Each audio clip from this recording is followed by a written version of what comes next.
I want my ex-wife to see what she lost, Derek had told his new wife while planning their anniversary party at the beachfront resort. The guests gathered on the terrace. Champagne flowed. Then a $12 million yacht pulled up to the private dock. Derek's smile faded. His ex-wife, Naomi, stepped off in a designer gown.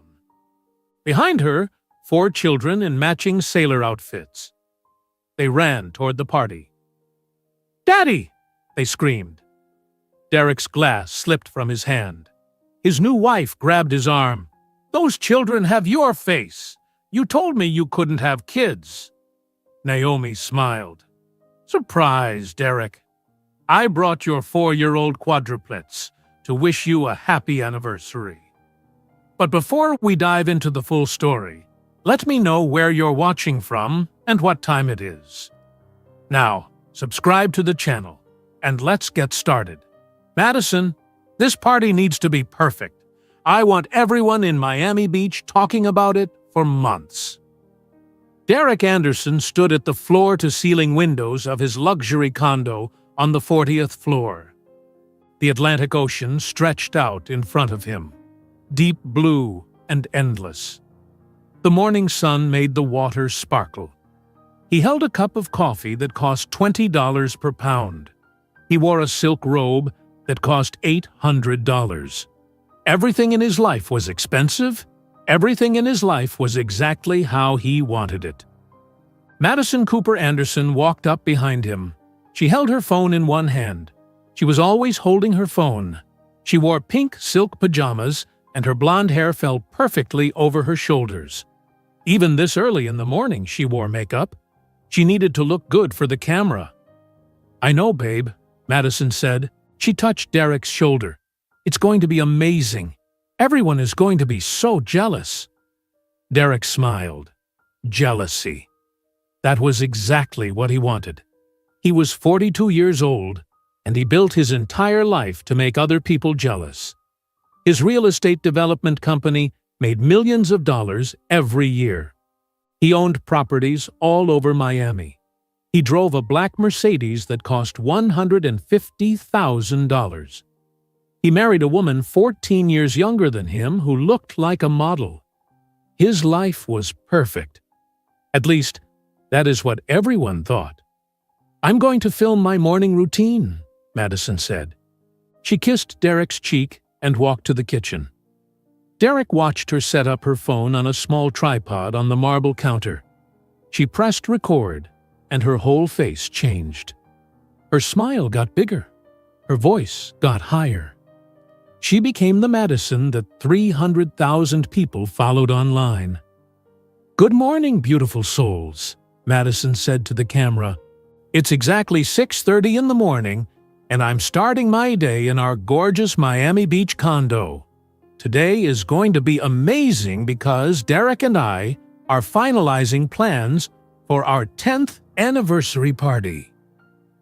Derek stopped listening. He heard this voice every single day. The excited voice, the grateful voice, the blessed voice. Madison talked to her phone more than she talked to him. But Derek did not mind. Madison's social media presence was good for his image. People saw them as a power couple. Young, successful, beautiful. Goals. That word was always in the comments. Relationship goals. Life goals. Money goals. Derek walked to his home office and closed the door. He sat at his desk made of dark wood that cost $12,000. He opened his laptop and looked at his calendar. The party was in 2 weeks. 2 weeks until his carefully planned celebration. He hired the best event coordinator in Miami. He rented the entire Coral Bay Resort. The venue sat right on the beach with a view of the ocean. He invited 200 guests, business partners, clients, important people. People who mattered. Derek opened a document on his computer. The guest list. He scrolled through the names slowly. His business partner, Greg Maloney, and his wife. The mayor of Miami Beach and his wife. several developers he worked with, wealthy clients who bought his properties, social media influencers who were friends with Madison. Everyone important was on this list. Derek stopped scrolling. He stared at the screen. Then he opened a new browser window and typed a name into the search bar. Naomi Williams, his first wife, his ex-wife, the woman he divorced 5 years ago, the woman he had not thought about in years, or at least, the woman he tried not to think about. Derek found Naomi's last known address in a public records database. An apartment building in Fort Lauderdale. A cheap building in a neighborhood that was not very nice. Derek smiled a little. So she was still struggling, still poor, still living in that same apartment. He felt satisfied. He felt like he won something. Derek stood up and walked to a cabinet in his office. He opened a drawer and took out a box of expensive stationery. Cream-colored cards with his name printed in gold letters. He sat back down and picked up a pen. He wrote carefully on one of the cards. Naomi, I hope this invitation finds you well. Madison and I are celebrating our 10th anniversary with a party at Coral Bay Resort. I would love for you to attend. It would mean a lot to both of us to see you there. I hope you are doing well. Best regards, Derek. Derek read the note 3 times. It sounded friendly. It sounded mature. It sounded like a man who moved on from the past and had no hard feelings. But that was not the truth. The truth was much darker. Derek wanted Naomi to come to this party so she could see everything he built without her. He wanted her to see his young, beautiful wife. He wanted her to see his wealth and success. He wanted her to feel small. He wanted her to regret keeping the baby. He wanted revenge. Derek remembered the day Naomi told him she was pregnant. They were sitting in their old apartment, a small 2-bedroom place in Coral Gables. Naomi worked as a bank manager. Derek was building his business. They were comfortable but not rich yet. Naomi came home from a doctor's appointment. She sat down on their couch. She held Derek's hands. She smiled. She looked so happy. Derek, I'm pregnant, she said. We're going to have a baby. Derek felt his entire body go cold. A baby. He did not want a baby. He never wanted children. Children meant responsibility. Children meant sacrifice. Children meant his life would not be about him anymore. He pulled his hands away from Naomi. You're keeping it? He asked. Naomi's smile faded. What do you mean? I mean, we didn't plan this, Derek said. We're not ready. I'm not ready. A baby will ruin everything I'm building. Derek, this is our baby, Naomi said. Her voice shook. This is a blessing. It's not a blessing to me, Derek said. He stood up. You need to choose, Naomi. You need to choose between me and this baby. Because I'm not doing this. I'm not being a father. That's not the life I want. Naomi started crying. You're asking me to end my pregnancy. I'm asking you to think about our future, Derek said. Think about my career. Think about our life. A baby destroys all of that. No, Naomi said. She stood up too. No, Derek. I'm keeping my baby. I'm keeping our baby. Then you're choosing the baby over me, Derek said. You're the one making me choose, Naomi said. Tears ran down her face. You're the one being cruel. Derek filed for divorce the next week. He used the best lawyers in Miami. Lawyers who cost $800 per hour. They made sure Naomi got nothing in the divorce. No money, no support, nothing. Derek left her pregnant and alone. He never called to ask how she was doing. He never asked about the baby. He erased that part of his life completely. He pretended it never happened. 1 year later, Derek met Madison at a luxury resort in the Bahamas. She was 25 years old and beautiful. She made him feel young and powerful.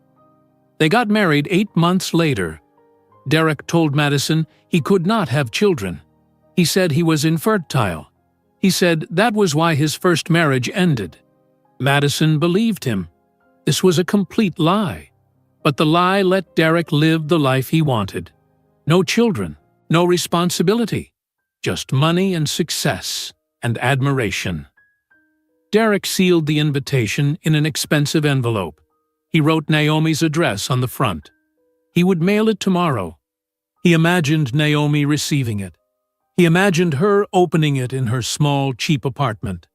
He imagined her reading his note and feeling sad about her life. He imagined her deciding not to come because she would be too embarrassed. Or better yet, he imagined her coming to the party wearing something old and cheap. He imagined introducing her to Madison. He imagined the look on her face when she saw what Derek built without her. Derek's office door opened. Madison walked in holding her phone. "Babe, look at this," she said. She showed Derek her phone screen. "My morning routine video already has 10,000 views and 500 comments. Everyone loves our life." Derek smiled. "That's great, Madison." "Why are you smiling like that?" Madison asked. "You look like you're planning something." "I'm just happy," Derek said. "I'm happy about our party. I'm happy about our life. Everything is perfect." Madison smiled and kissed him. "You're right. Everything is perfect." That night, Derek lay in bed next to Madison. She was asleep. She had her silk sleep mask on and her phone charging on the nightstand. Derek stared at the ceiling. He thought about Naomi. He thought about the invitation sitting on his desk. He thought about his revenge. He smiled in the dark. He felt satisfied. He felt powerful. He felt like he won. Derek Anderson had no idea that in 2 weeks, his entire life would fall apart. He had no idea that Naomi Williams was not the struggling single mother he imagined. He had no idea she had 4 children, not one. He had no idea she was successful and strong and powerful. He had no idea that the revenge he planned would destroy him instead of her. He went to sleep feeling satisfied. He went to sleep thinking he was clever. He had no idea what was coming. Across the city in Fort Lauderdale, a mail carrier would deliver his envelope to a house Derek Anderson did not know existed. A beautiful waterfront mansion. A home that belonged to a woman who built an empire while Derek Anderson spent 5 years pretending she did not exist. The mail carrier walked up the stone driveway at exactly 9 o'clock in the morning. He carried a stack of letters and packages. He looked at the house in front of him. It was a large 2-story home painted white with blue shutters. Palm trees surrounded the property. A dock extended from the backyard into the water. 3 luxury yachts were tied to the dock. The mail carrier had delivered to this address for 2 years. He knew a successful woman lived here with her 4 children. He did not know her full story. He placed the mail in the box by the front door. On top of the stack was a cream-colored envelope with elegant gold writing. He rang the doorbell and walked back to his truck. Inside the house, Naomi Williams heard her children laughing upstairs. She smiled. That sound was her favorite sound in the world. She walked to the front door and picked up the mail. Bills, magazines, business letters. Then she saw the expensive envelope. She did not recognize the return address, but something about the handwriting made her heart beat faster. She set the other mail on the hall table and held the cream envelope in both hands. "Mommy! Mommy!" A small voice called from upstairs. "Isaiah took my book." "I did not," another voice yelled. "It's my book." Naomi put the envelope in her pocket and walked upstairs. She went to the large bedroom where her 4 children slept. Marcus, Isaiah, Aaliyah, and Jasmine. Her quadruplets, her entire world. They were 5 years old and full of energy and life. The children had pushed 3 beds together and built a fort using every blanket in the house. Pillows were scattered everywhere. Marcus sat in the corner reading a book about dolphins. Isaiah was jumping on one of the beds. Aaliyah was singing and dancing. Jasmine was trying to climb on top of the fort. "Jasmine, get down from there," Naomi said. She was calm but firm. "You're going to fall." "I'm not going to fall," Jasmine said. "I'm a good climber. Down, now!" Jasmine climbed down, but she smiled the whole time. That child feared nothing. Naomi walked over and helped straighten the blankets. Isaiah stopped jumping and hugged her legs. "Mommy, can we have pancakes?" he asked. "Yes, baby," Naomi said. She touched his face gently. "Go wash your hands, all of you. Then come downstairs." The 4 children ran out of the room, their feet pounding on the hardwood floor. Naomi followed them slowly. She looked at the family photos on the wall. Photos of her children as babies. Photos of their first day of school. Photos of birthday parties and beach days. Every photo showed happy, healthy children. Every photo showed a mother who never gave up. Naomi walked into the kitchen and started making breakfast. She mixed flour and eggs and milk. She heated the griddle. The children came running in and climbed onto the stools at the kitchen island. They talked over each other, telling Naomi about their dreams and their plans for the day. "I dreamed about sharks," Marcus said. "But they were nice sharks. They wanted to be friends." "I dreamed I scored 100 goals," Isaiah said. "Coach said I was the best player in the world." "I dreamed I could fly," Aaliyah said. "I flew all the way to the moon." "I didn't dream anything," Jasmine said. "I was too busy sleeping." Naomi laughed. She poured pancake batter onto the hot griddle. She watched it bubble and turn golden. She flipped each pancake perfectly. She put them on plates and added butter and syrup. She gave each child a plate and a glass of orange juice. She sat with them and ate her own breakfast.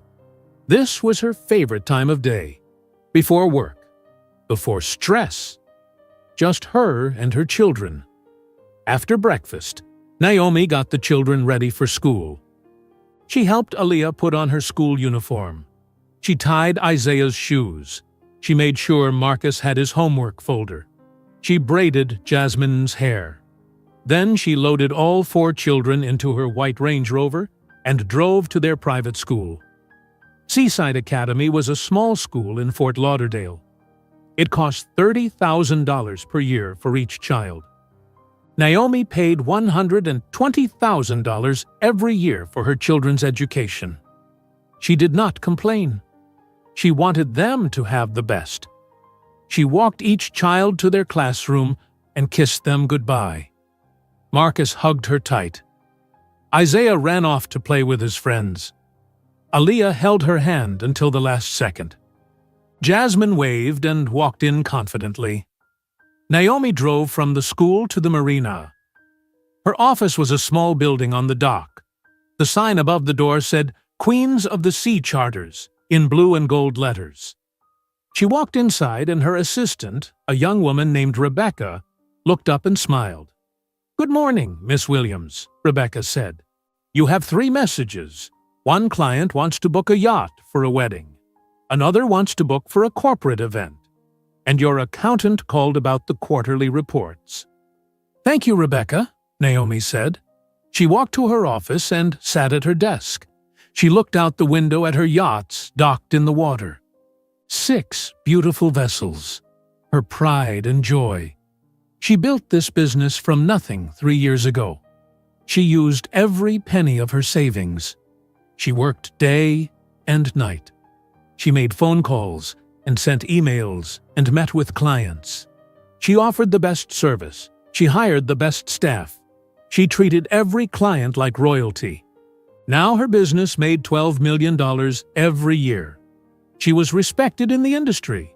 She was invited to business conferences. She was interviewed by magazines. She did all of this while raising 4 children alone. She did all of this after Derek Anderson abandoned her. Naomi reached into her pocket and pulled out the cream envelope. She looked at it for a long time. Then she opened it slowly. Inside was an invitation printed on thick, expensive paper. Derek Anderson and Madison Cooper Anderson invite you to celebrate their 10th wedding anniversary. Coral Bay Resort, 2 weeks from today. Below the formal invitation was a handwritten note. Naomi read Derek's words. Her hands started shaking. She read the note 3 times. I hope this invitation finds you well. It would mean a lot to both of us to see you there. I hope you are doing well. Every word was a lie. Naomi knew exactly what Derek was doing. He wanted to show off. He wanted to humiliate her. He thought she was still the broken woman he left behind. He thought she was poor and struggling and alone. Naomi stood up and walked to the window. She looked at her yachts. She looked at her business. She thought about her beautiful home. She thought about her 4 healthy, happy children. She thought about everything she built. Derek had no idea. He had no idea that she was successful. He had no idea that she was strong. He had no idea that she had quadruplets, not just 1 baby. He knew nothing about her real life. Naomi felt anger rise in her chest. Then she felt something else. Clarity. Power. She picked up her phone and called her best friend Carmen Rodriguez. Carmen answered on the 2nd ring. Naomi, what's wrong? You sound weird. Can you come over tonight? Naomi asked. After I put the kids to bed? I need to talk to you about something. Of course, Carmen said. Is everything okay? Everything is fine, Naomi said. I just need your advice about something. That evening, after dinner and bath time and story time, Naomi tucked her 4 children into bed. She kissed each of their foreheads. She turned on their nightlight. She closed their door halfway. Then she went downstairs and waited for Carmen. Carmen arrived at 8 o'clock. She was a short woman with dark hair and a loud laugh. She had been Naomi's best friend since college. She knew everything about Derek and the divorce. She was there when Naomi gave birth to the Quadruplets. She was there during the hard times. She was family. Naomi opened the door and Carmen came in carrying a bottle of wine. Okay, talk, Carmen said. What's going on? Naomi handed her the invitation. Carmen read it. Her face changed from curious to confused to angry.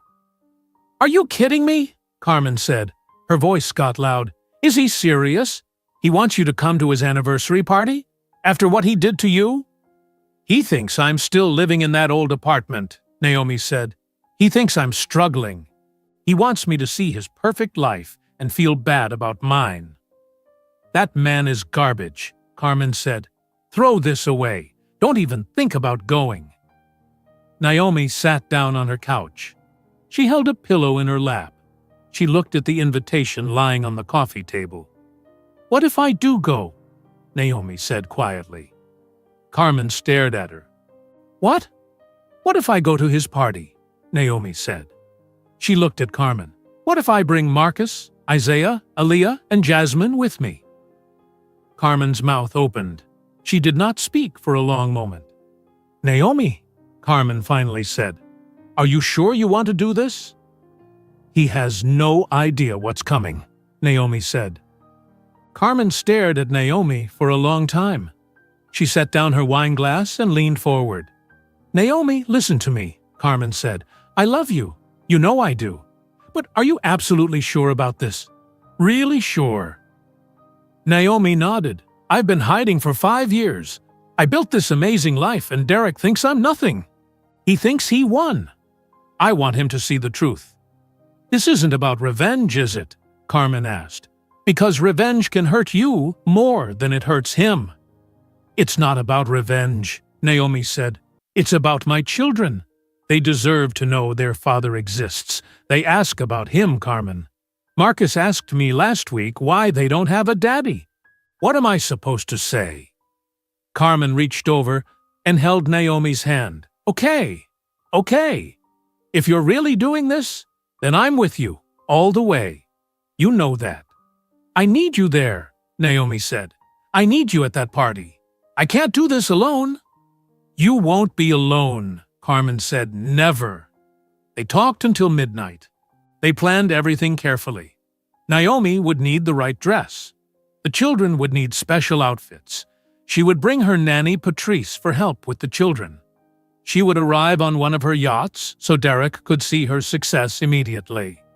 Carmen would be there for moral support.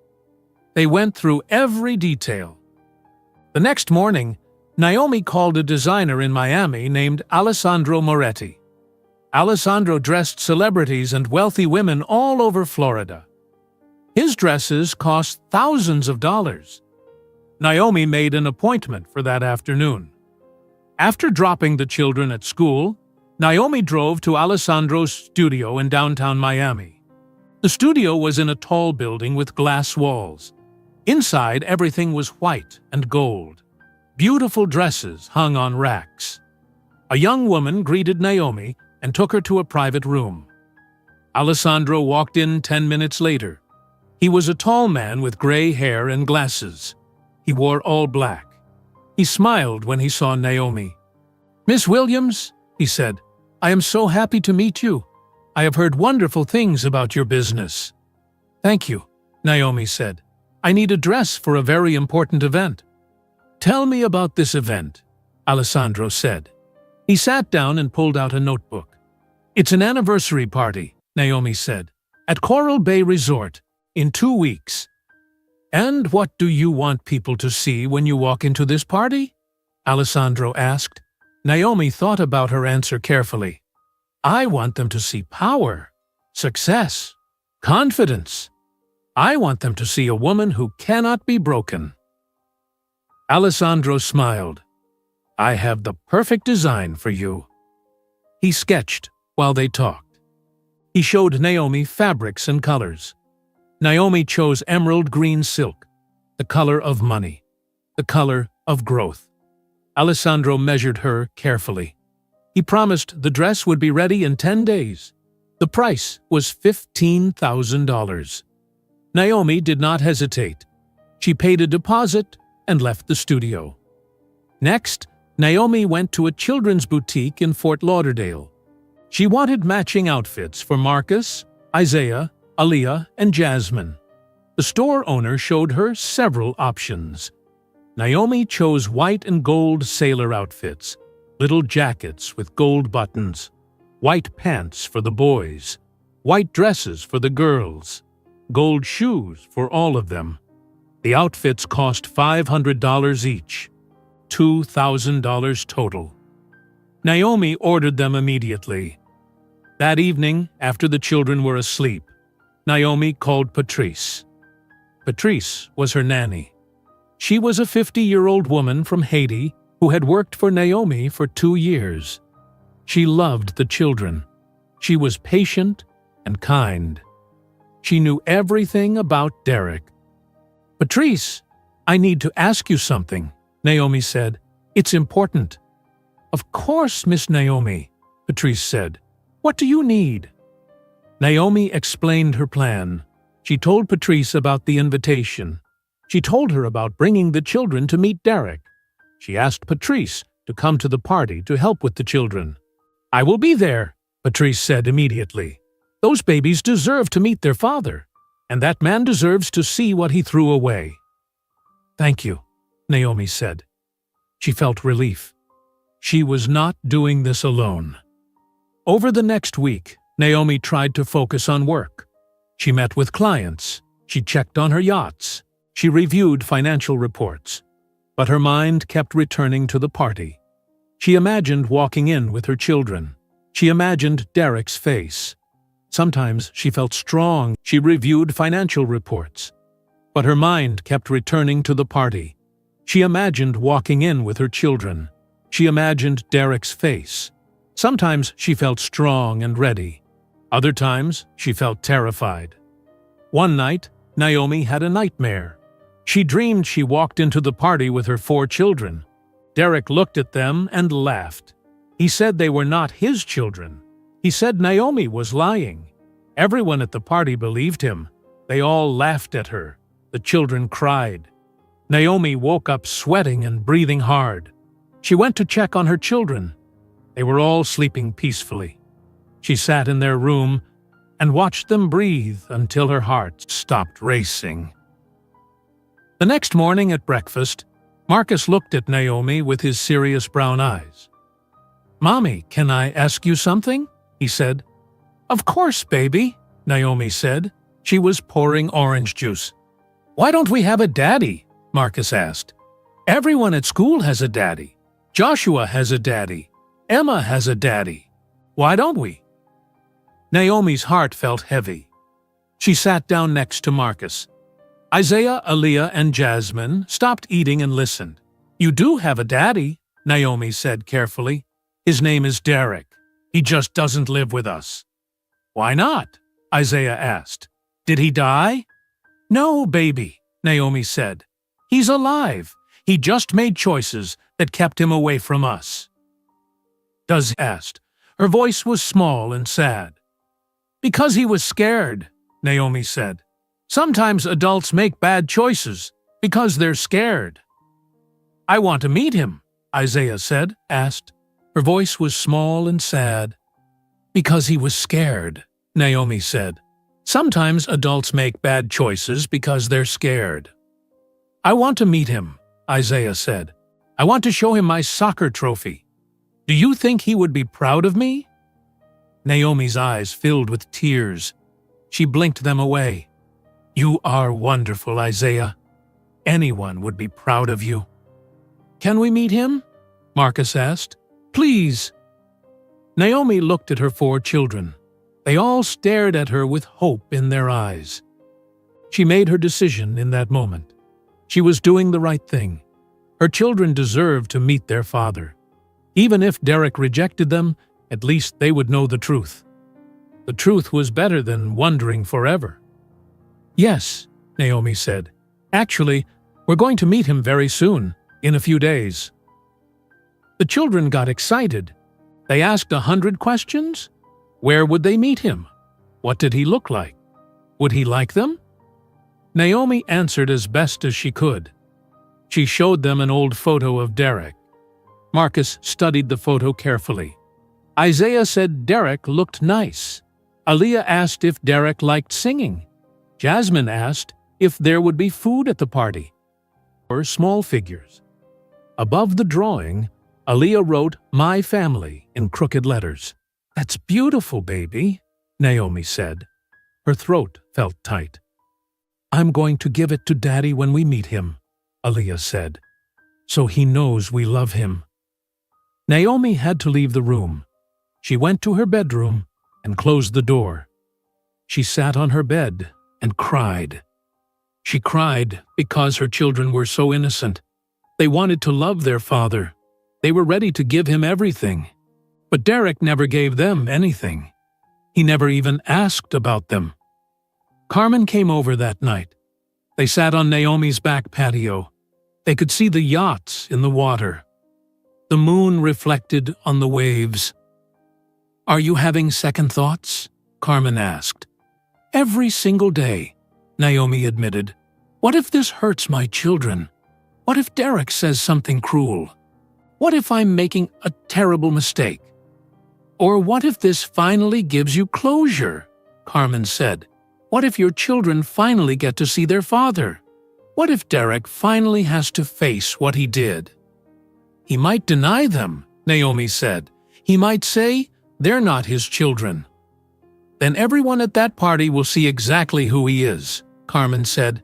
"Naomi, you can't protect your children from the truth forever.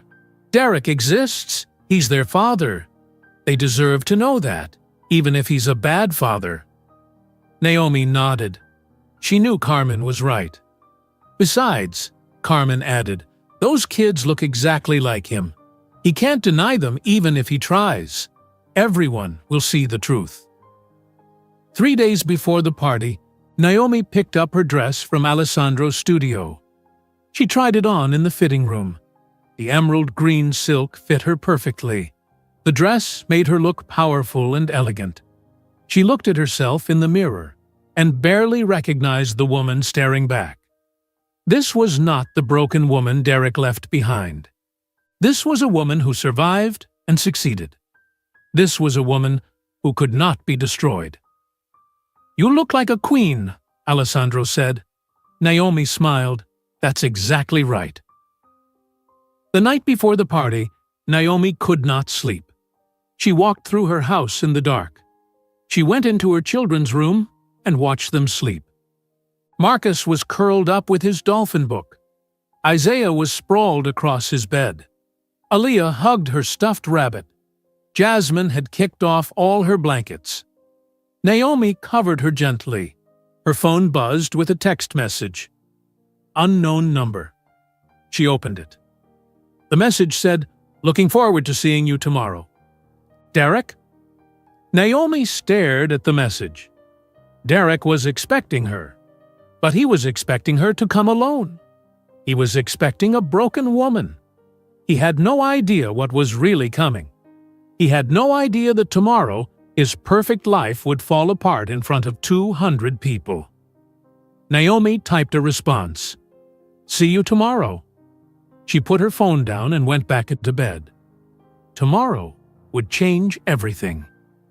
The morning arrived with bright Florida sunshine. Naomi woke up at 6 o'clock. Her heart was already racing. Today was the day. She got out of bed and went straight to her children's room. They were still sleeping. Marcus had his arm around Isaiah. Aaliyah and Jasmine were holding hands even in their sleep. Naomi stood in the doorway and watched them. These 4 beautiful children were about to meet their father. Nothing would ever be the same after today. Across the city in Miami Beach, Derek Anderson woke up feeling excited. He stretched in his king-sized bed and smiled. Today was his day, his perfect anniversary party. He got up and walked to his closet. He pulled out the white suit he bought specifically for this event. It cost $4,000. He laid it on the bed carefully. Then he went to take a shower. Derek stood under the hot water and thought about Naomi. She would probably arrive late to the party. She would probably wear something cheap from a department store. She would look tired and poor. Everyone would see the difference between her and Madison. Everyone would see that Derek made the right choice, leaving her. He smiled and washed his hair with shampoo that cost $80 a bottle. Madison woke up and immediately reached for her phone. She had 30,000 new followers overnight. People were excited about the anniversary party. She posted a story showing her still in bed with the caption, "Big day today." Within seconds, hundreds of people liked it and left comments. Madison got up and set up her ring light in the bathroom. She was going to film her entire getting ready process. "Good morning, beautiful souls," Madison said to her camera. "Today is the big day. 10 years with my amazing husband, Derek. I'm going to take you through my whole morning routine. First, skincare." Madison showed her followers every product she used: cleanser, toner, serum, moisturizer, eye cream. Each product cost over $100. She talked about why she loved each one. She read comments out loud and answered questions. Her followers loved this. They felt included in her perfect life. At Coral Bay Resort, workers had been setting up since 5 o'clock in the morning. They hung white fabric from the ceiling. They wrapped lights around every pillar. They set up tables with white linens and gold chairs. They filled huge vases with white roses and orchids. The event coordinator, a woman named Patricia Chen, walked through the space, checking everything. Derek Anderson told her this party needed to be perfect. She made sure it was. The catering team arrived at 7 o'clock. They brought boxes of expensive food: lobster, steak, caviar, imported cheese, fresh oysters on ice. They set up a bar with premium alcohol, champagne that cost $300 per bottle.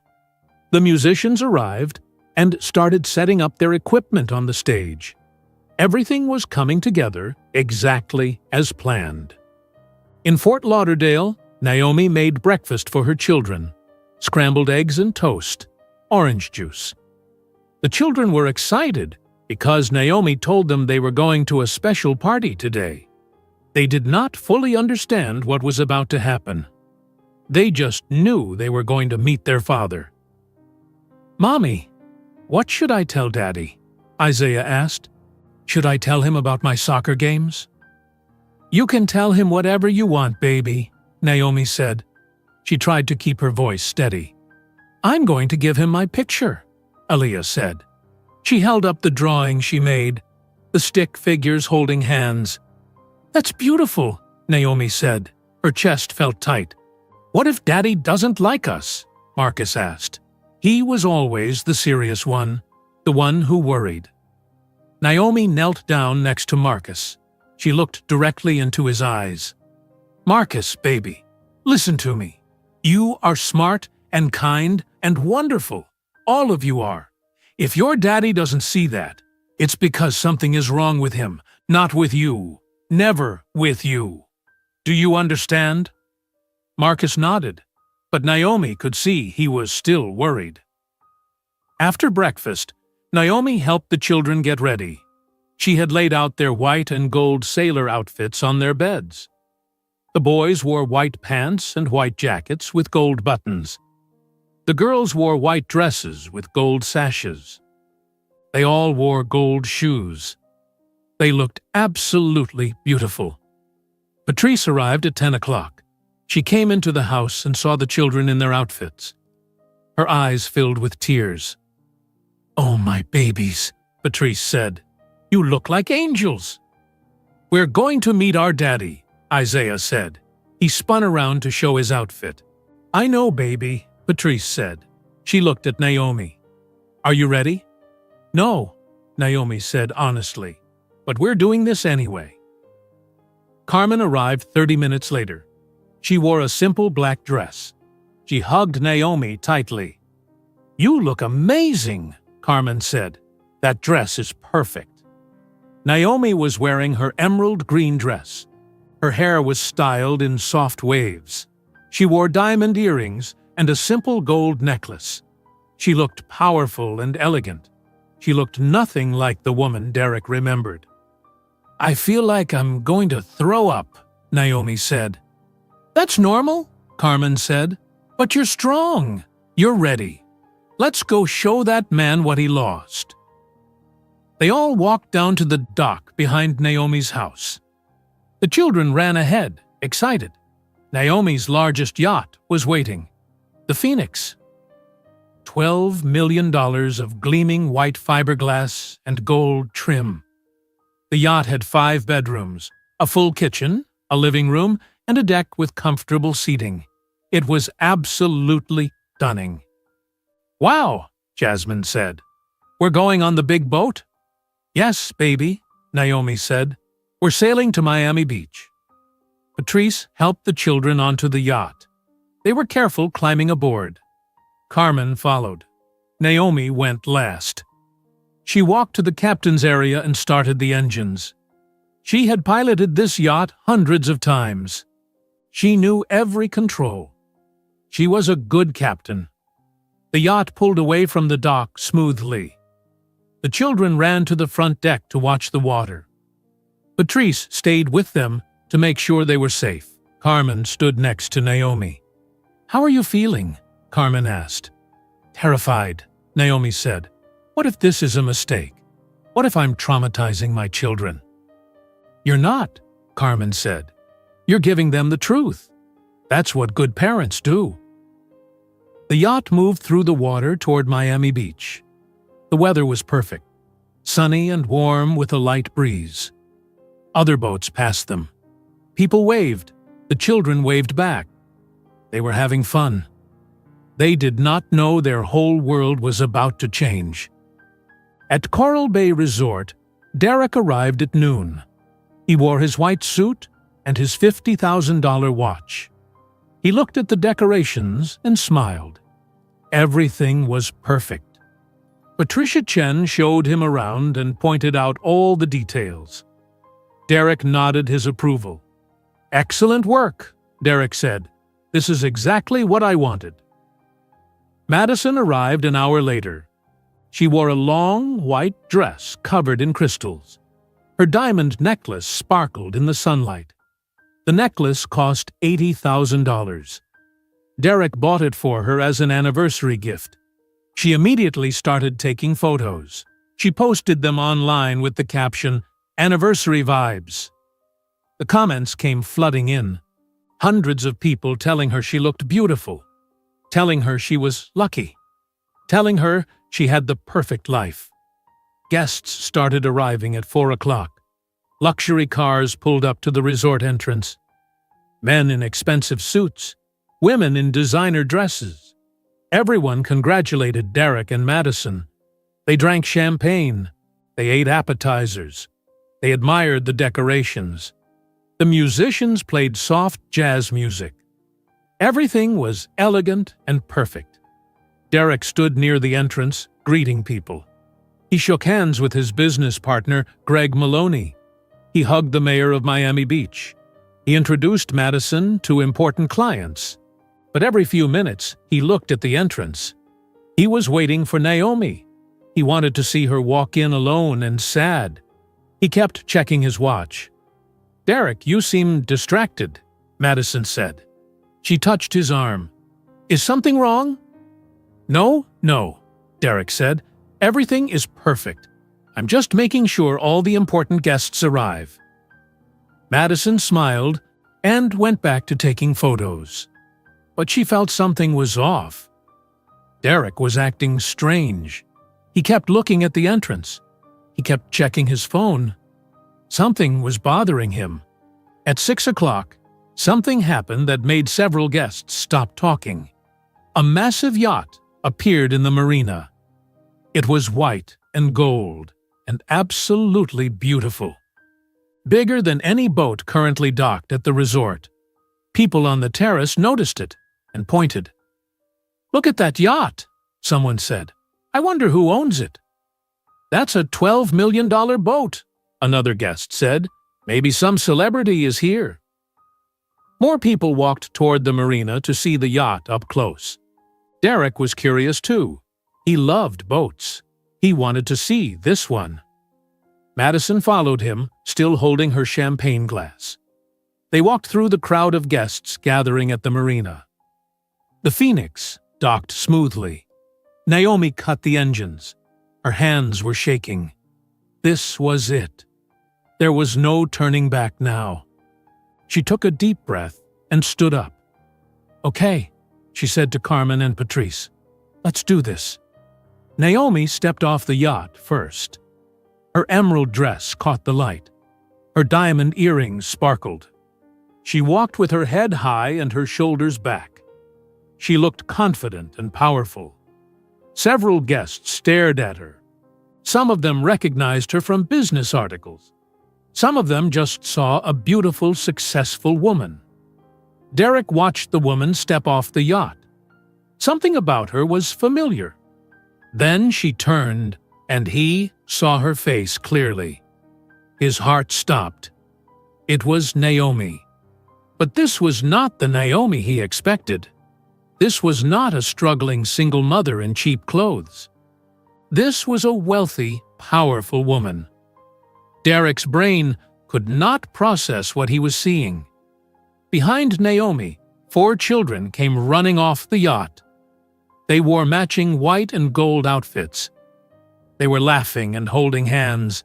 They were absolutely beautiful, and they looked exactly like Derek.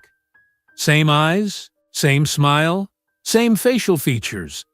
There was no mistaking it. These children were his. The guests who were close enough to see the children stopped talking. They looked at the children. Then they looked at Derek. Then they looked back at the children. The resemblance was impossible to miss. Marcus saw the crowd of people. He saw the beautiful party. Then he saw Derek standing at the front of the crowd. Marcus pointed. "Is that him?" Marcus asked his mother. "Is that our daddy?"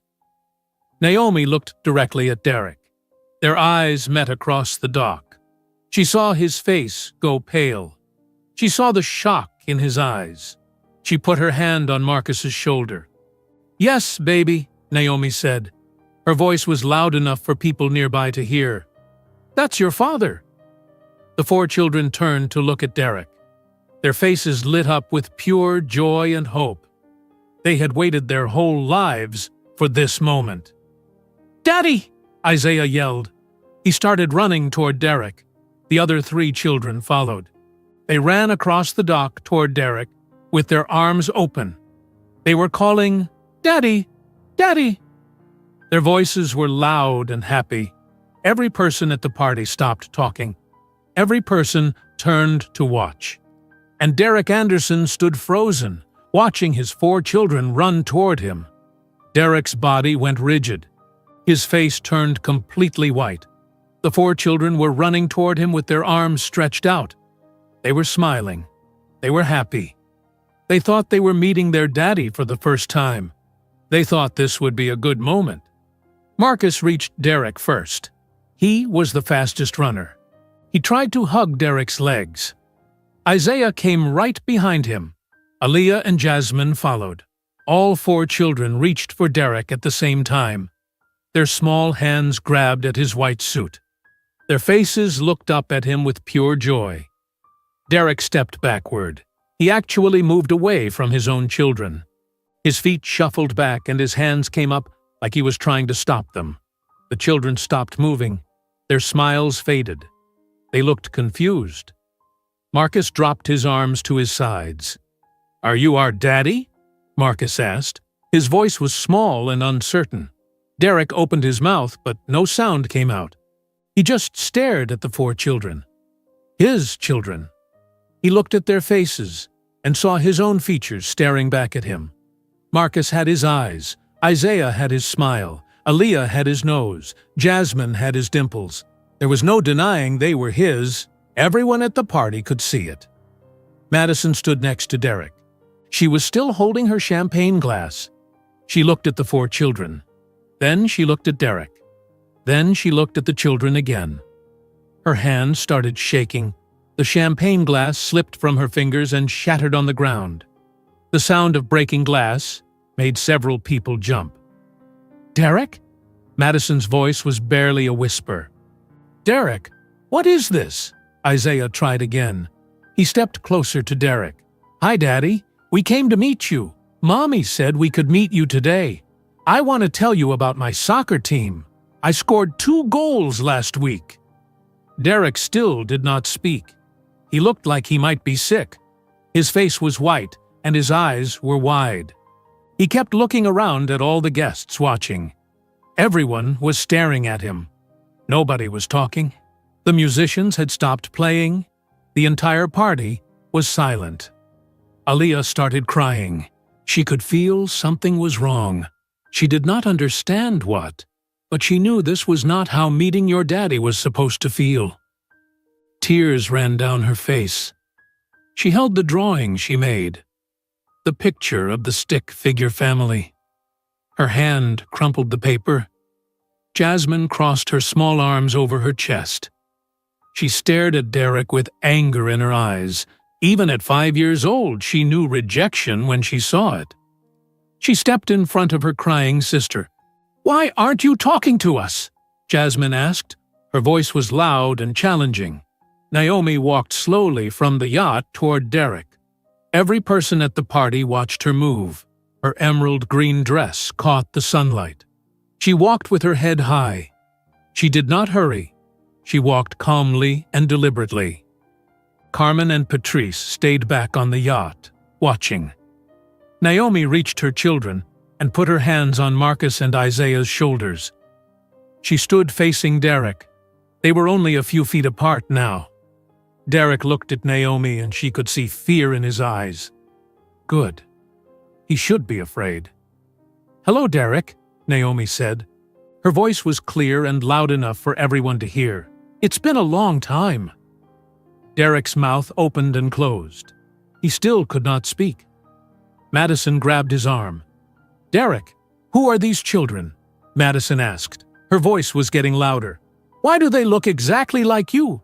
Why are they calling you Daddy?" Naomi looked at Madison.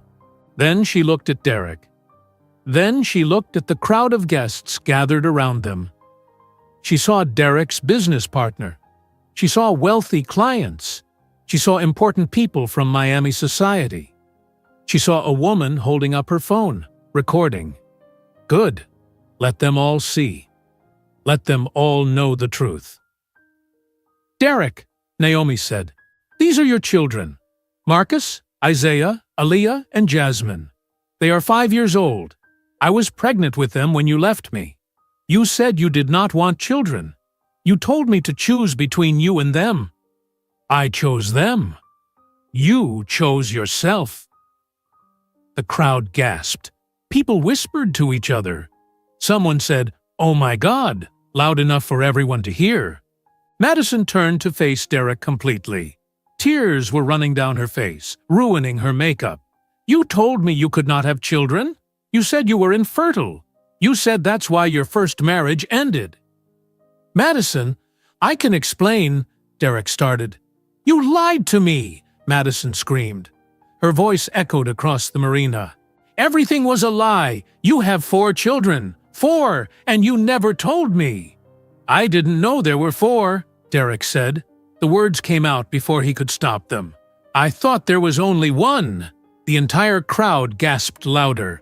Derek's face went red. He realized what he just said. He just admitted he knew Naomi was pregnant.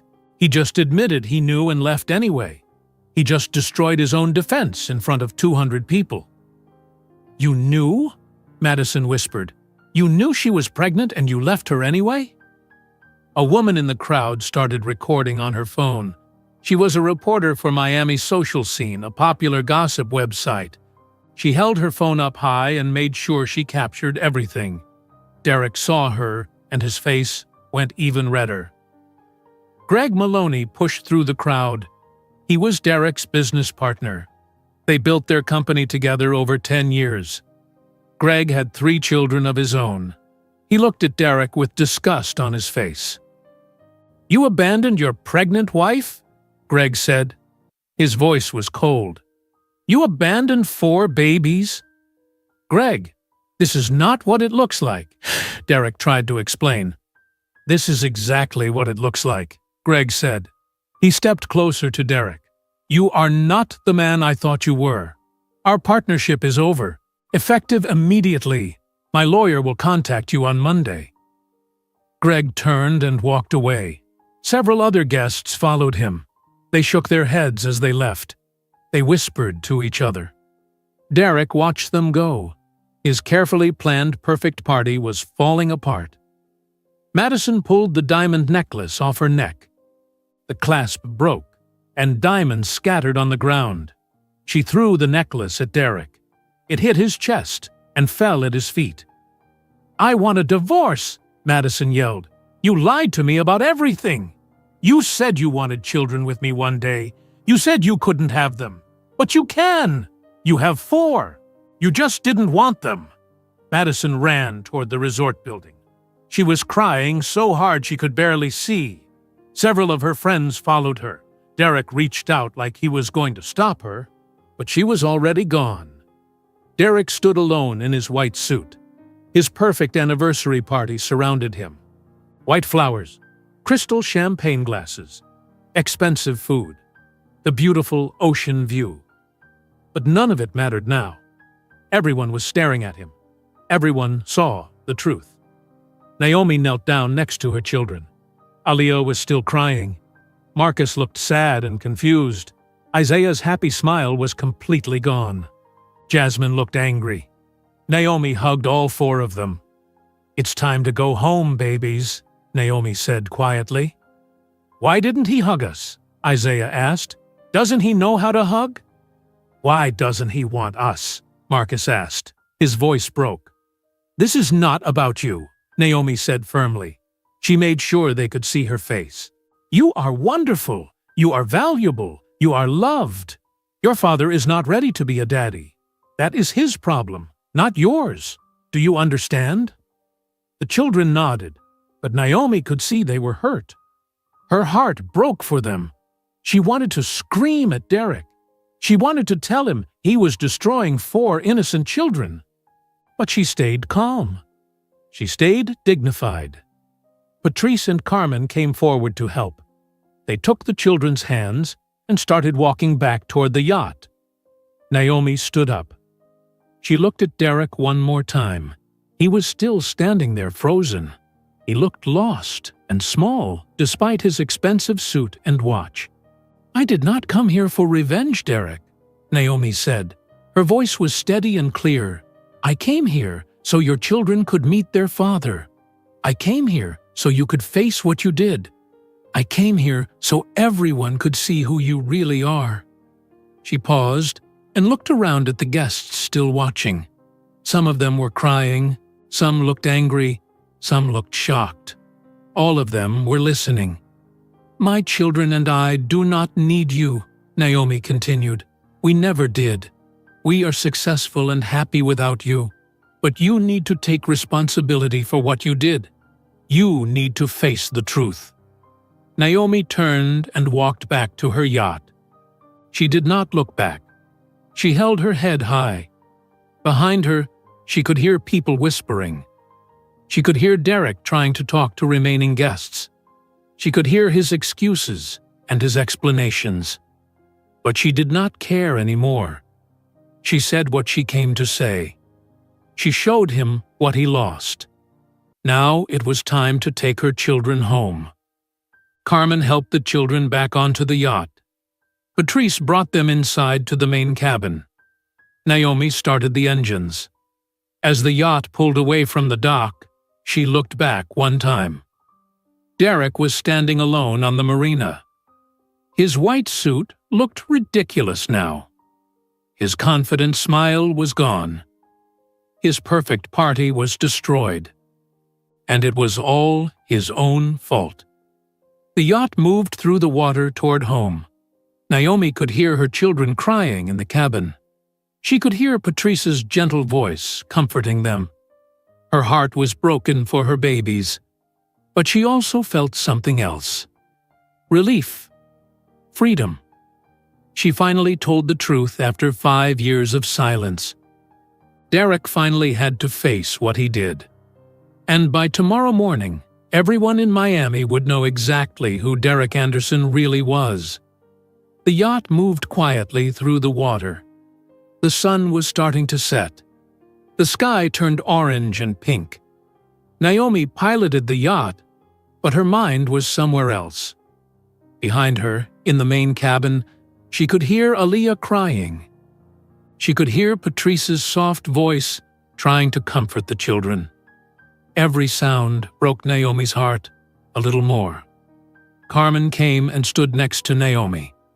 She did not say anything at first. She just put her hand on Naomi's shoulder. "Did I do the right thing?" Naomi asked. Her voice was quiet. "Did I just hurt my babies for nothing?" "You did the right thing," Carmen said. "They needed to see him. They needed to know the truth. Now they know." "They're so hurt," Naomi said. Tears filled her eyes. Marcus asked why Derek didn't want them. "What am I supposed to say to that?" "You tell them the truth," Carmen said. "Their father is broken. That has nothing to do with them." Naomi nodded. She wiped her eyes and focused on steering the yacht. 20 minutes later, they pulled up to her dock in Fort Lauderdale. The sun was almost down. The house lights were on. Home. They were finally home. Patrice helped the children off the yacht. They were quiet now. All the excitement from earlier was gone. They looked tired and sad. Naomi picked up Aaliyah and carried her. Carmen took Jasmine's hand. Marcus and Isaiah walked close together. They all went inside the house. Naomi took the children straight upstairs. She helped them out of their white and gold outfits. She put them in comfortable pajamas. She tucked them into their beds, even though it was early. Aliyah would not let go of Naomi's hand. "Mommy, why doesn't Daddy love us?" Aliyah asked. Naomi sat on the edge of the bed. She held Aliyah's small hand in both of hers. "Baby, listen to me. Your daddy has problems. He is scared of being a father. But that is about him. It is not about you. You are perfect. You are lovable. You are wonderful." "But we wanted him to hug us," Isaiah said from his bed. "We just wanted a hug."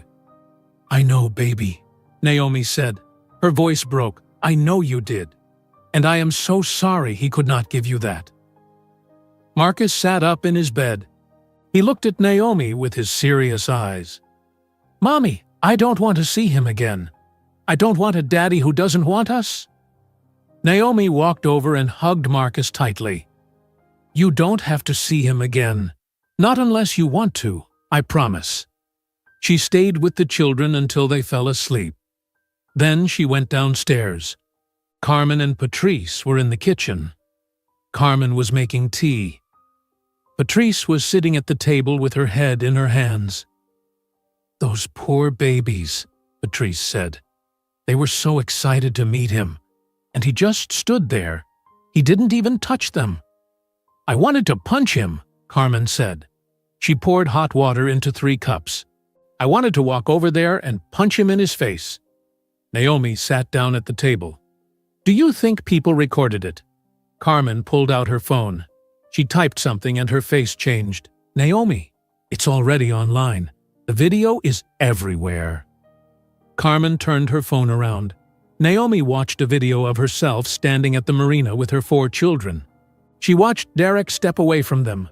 She watched herself tell everyone the truth. The video had already been viewed 50,000 times. It was posted 1 hour ago. "Look at the comments," Carmen said. She scrolled through them. "Everyone is on your side. Everyone is calling Derek a deadbeat father." Naomi read the comments. "This man is disgusting. Those poor babies. That woman is a queen for surviving this. I hope she takes him for everything he has.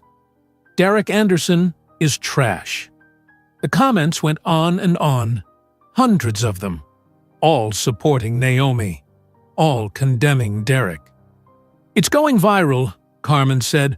"By tomorrow morning, millions of people will see this." Naomi put her head in her hands. "I didn't want this. I just wanted him to see his children. I didn't want a media circus." "Too late now," Carmen said. "But Naomi, this is good. Let everyone see who he is. Let his reputation be destroyed. He deserves it."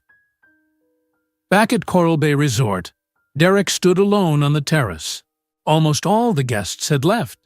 The musicians packed up their equipment. The catering staff was cleaning up the food. The beautiful white decorations mocked him now. He spent $300,000 on this party. He wanted it to be perfect. He wanted everyone to be jealous of his life. Instead, he was humiliated in front of everyone who mattered. Derek's phone started buzzing. Text messages, phone calls, notifications. He looked at the screen. Someone tagged him in a video. He clicked on it. His stomach dropped. It was the video from the party. The woman with the phone had posted it on Miami's social scene. The website had 2 million followers. The video already had 100,000 views. Derek read the caption, "Miami real estate developer Derek Anderson exposed as deadbeat father of quadruplets at his anniversary party." His ex-wife, Naomi Williams, showed up with their 4 children who Derek abandoned 5 years ago.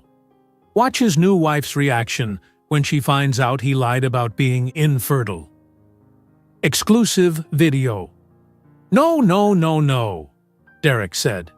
He kept refreshing the page. The view count kept going up. 120,000, 150,000, 200,000. People were sharing it everywhere. Facebook, Twitter, Instagram, TikTok. His name was spreading across the internet. Derek called Madison. She did not answer. He called again. Straight to voicemail. She blocked his number. He tried to go to his condo, but when he got there, the doorman stopped him. "I'm sorry, Mr. Anderson," the doorman said. "Mrs. Anderson called and said you are not allowed in the building. She changed the locks." "That's my condo," Derek yelled. "You can't keep me out of my own home." Mrs. Anderson's lawyer called building management. The doorman said, "I have orders to call the police if you try to enter." "I'm sorry, sir." Derek stood on the sidewalk outside his own building. He had nowhere to go. He called several friends. Nobody answered. He called his brothers. They sent him straight to voicemail. Finally, he drove to a hotel and checked in.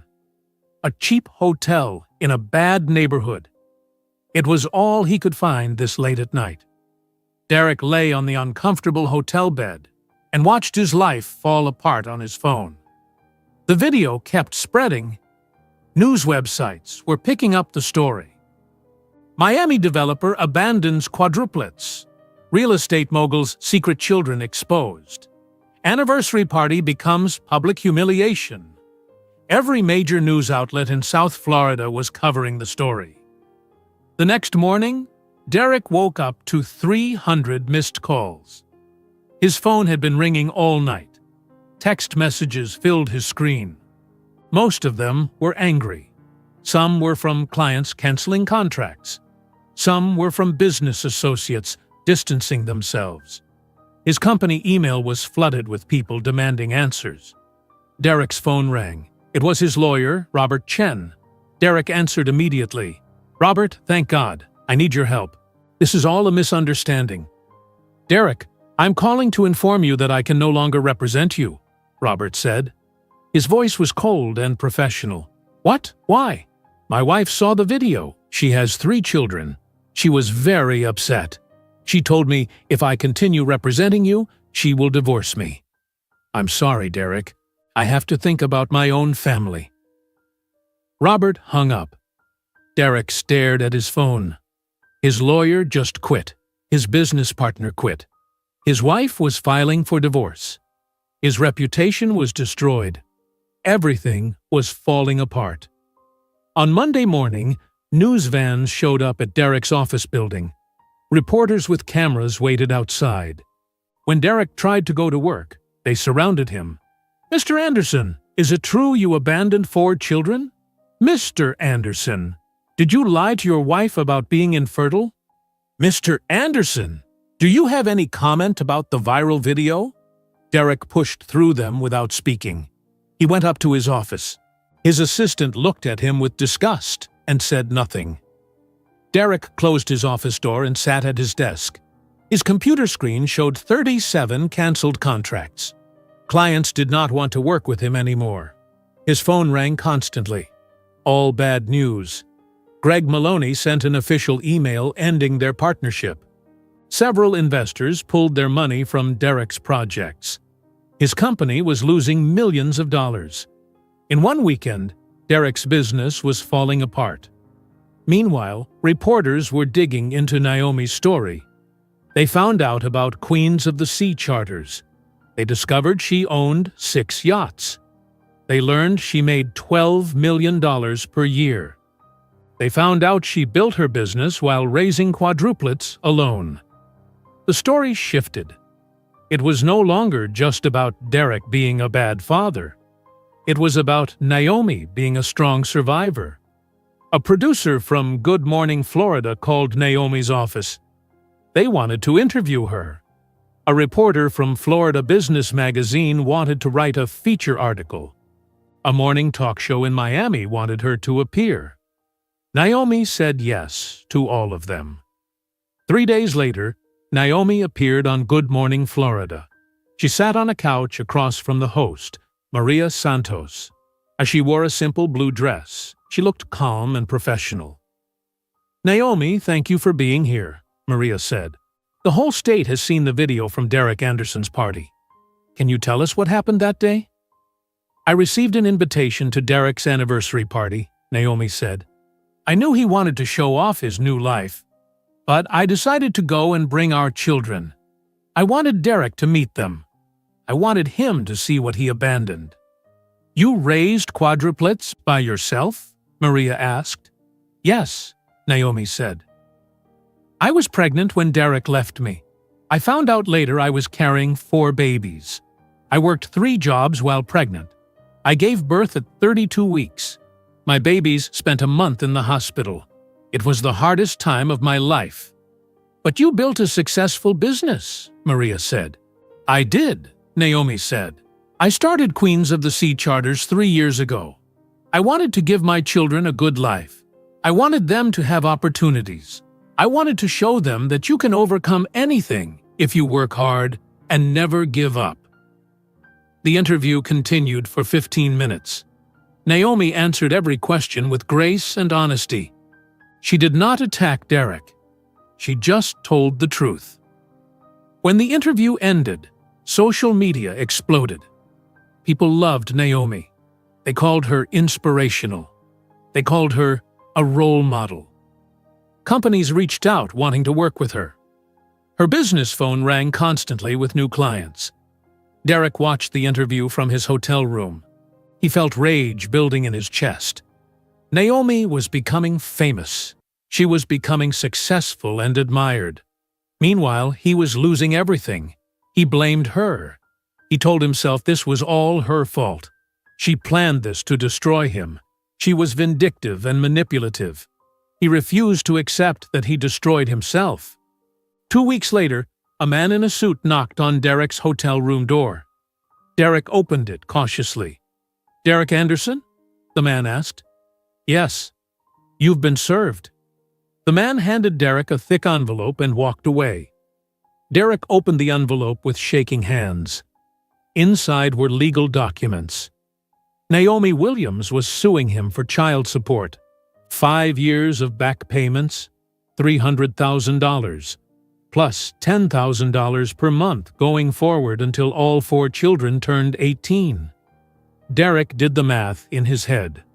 Over the next 13 years, he would pay $1,860,000. Derek sank onto the bed. His phone buzzed with another notification. Another client canceling, another business opportunity falling through, another person he knew publicly distancing themselves from him. His perfect life was completely destroyed. And somewhere across the city, Naomi Williams was living her best life with 4 beautiful children who deserved so much better than him. Derek stared at the legal documents for hours. The words blurred together. $300,000 in back child support. $10,000 per month for 13 years. The numbers made him feel sick. He called lawyer after lawyer. Most of them refused to take his case. They saw the viral video. They knew he had no defense. Finally, a lawyer named Michael Torres agreed to represent him.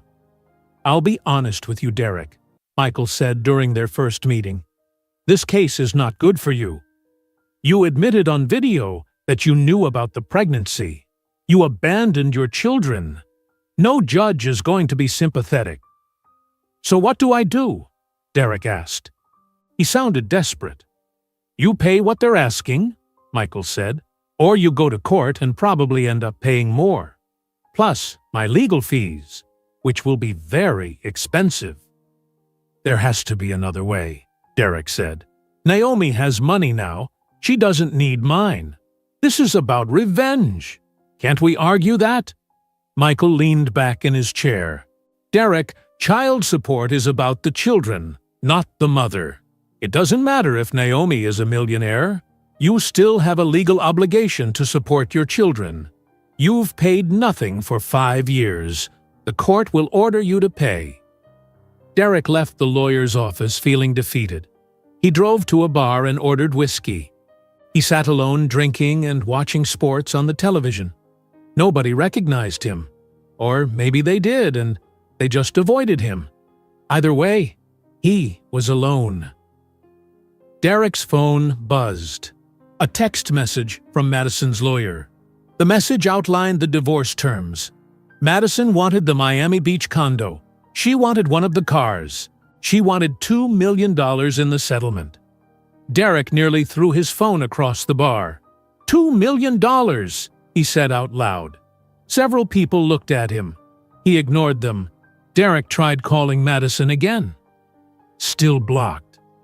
He drove to the condo building. The doorman stopped him again. "Mr. Anderson, I told you. You cannot enter. Mrs. Anderson has a restraining order against you now." "A restraining order? Are you serious?" "Yes, sir. If you come within 100 feet of her, she can have you arrested." Derek got back in his car and drove away. He had nowhere to go. He was living in a cheap hotel. His business was failing. His wife wanted a divorce and millions of dollars. His ex-wife wanted child support for 4 children. His reputation was destroyed. Everything he built over 20 years was falling apart in weeks. The next morning, Derek's assistant called him. Her name was Jennifer, and she worked for him for 6 years. "Derek, I need to tell you something," Jennifer said. Her voice was shaky. "I'm quitting. I'm giving my 2 weeks' notice. I already found another job." "Jennifer, please," Derek said. "I need you. You know this business better than anyone." "I can't work for you anymore," Jennifer said. "My daughter is 5 years old, the same age as your children. Every time I see you, I think about those 4 kids trying to hug you and you stepping away from them. I can't do it anymore." Jennifer hung up. Derek sat on his hotel bed, holding his phone. Even his assistant was abandoning him. He was truly alone now. Meanwhile, across the city, Naomi's life continued to improve. Her appearance on Good Morning Florida brought huge attention to her business. Within 1 week, she received 40 new booking requests. Companies wanted to rent her yachts for corporate events. Wealthy families wanted them for vacations. Celebrities called, asking about her services. Naomi sat in her office with Rebecca, her assistant, going through emails. "Miss Williams, you have interview requests from 3 more magazines," Rebecca said, and a woman from a publishing company called. "She wants to know if you would write a book about your story." "A book?" Naomi said. She was surprised. "Yes, she said your story is inspirational. Single mothers need to hear it. She thinks it could be very successful." Naomi thought about it. "Set up a meeting with her. Let's see what she has to say." That evening, Carmen came over. They sat on Naomi's back patio, watching the sunset. The children were inside doing homework with Patrice. "How are the kids doing?" Carmen asked. "After everything that happened?" "They're okay," Naomi said. "They were sad for a few days, but children are resilient. They're bouncing back. Marcus told me yesterday that he doesn't need a daddy who doesn't want him." "Smart kid," Carmen said. "Aaliyah still cries sometimes," Naomi said. "She drew another picture. This time it's just the 5 of us. No daddy figure. She's processing it through her art." "And you?" Carmen asked. "How are you doing?" Naomi was quiet for a moment. "I feel free. I carried this weight for 5 years. The secret that Derek abandoned us. The shame that my children's father didn't want them. Now everyone knows the truth. And it's not my shame to carry anymore. It's his." Carmen smiled. "You're amazing. You know that?" 3 weeks after the party, Derek received a court date. The child support hearing was scheduled for 2 months away. Derek met with Michael Torres to prepare.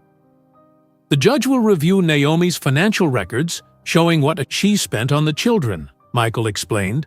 "Medical bills, food, clothing, school tuition, childcare, everything. Then the judge will determine what you owe." "What if I can't pay?" Derek asked. "Then you will face consequences," Michael said.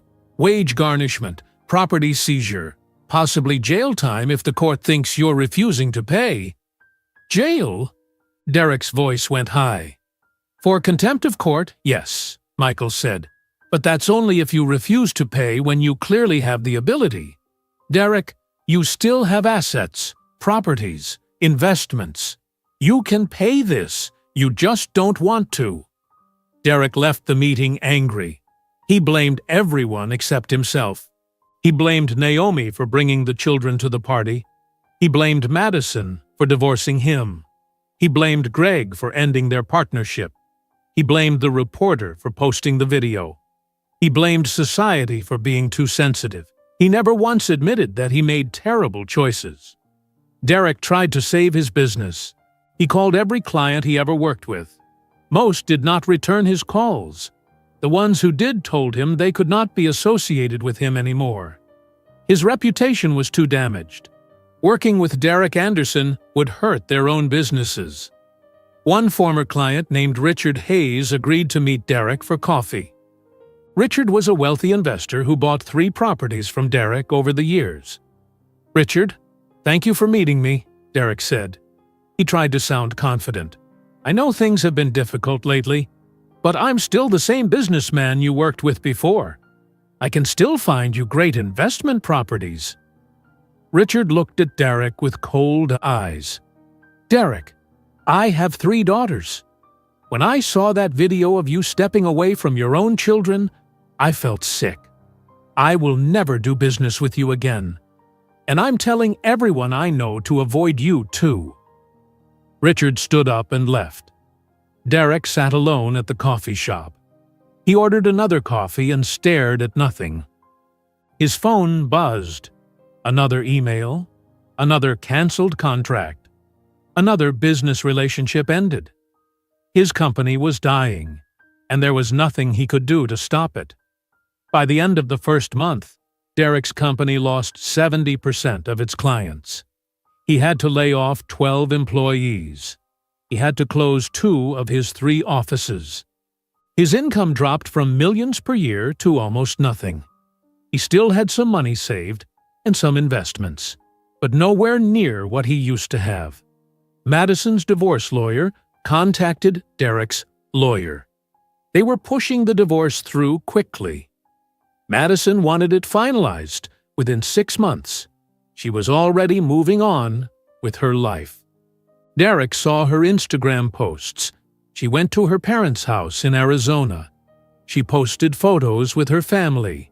She posted long captions about healing and growth and finding herself. Her followers supported her completely. They called her brave for leaving Derek. Derek tried to save his public image. He hired a public relations team. They charged him $50,000. They worked for 2 weeks and then quit. "Mr. Anderson, there's nothing we can do for you," the PR manager told him. "The only way to fix your image is to apologize publicly and try to build a relationship with your children. But you refuse to do that, so there's nothing we can do." "I'm not going to let Naomi manipulate me," Derek said. "This whole thing is her fault. She's playing the victim to make me look bad." The PR manager shook his head. "Mr. Anderson, you're not listening. You made yourself look bad. You stepped away from your own children in front of 200 people. That's not manipulation. That's just what happened. Until you take responsibility, nothing will change." The PR team left.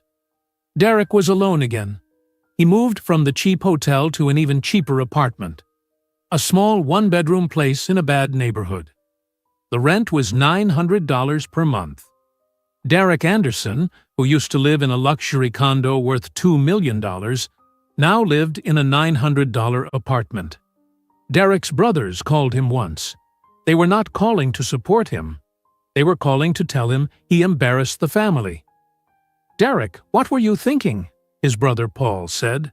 "You have 4 children you never told us about? Mom is crying every day. She wants to meet her grandchildren, but she's too ashamed to contact Naomi." "This is Naomi's fault," Derek said. "She planned this to ruin me." "No, Derek," Paul said. "You ruined yourself. You abandoned your pregnant wife. You lied to everyone. You rejected your own children in public. This is all you." Take some responsibility for once in your life." Paul hung up. Derek's other brother never called at all.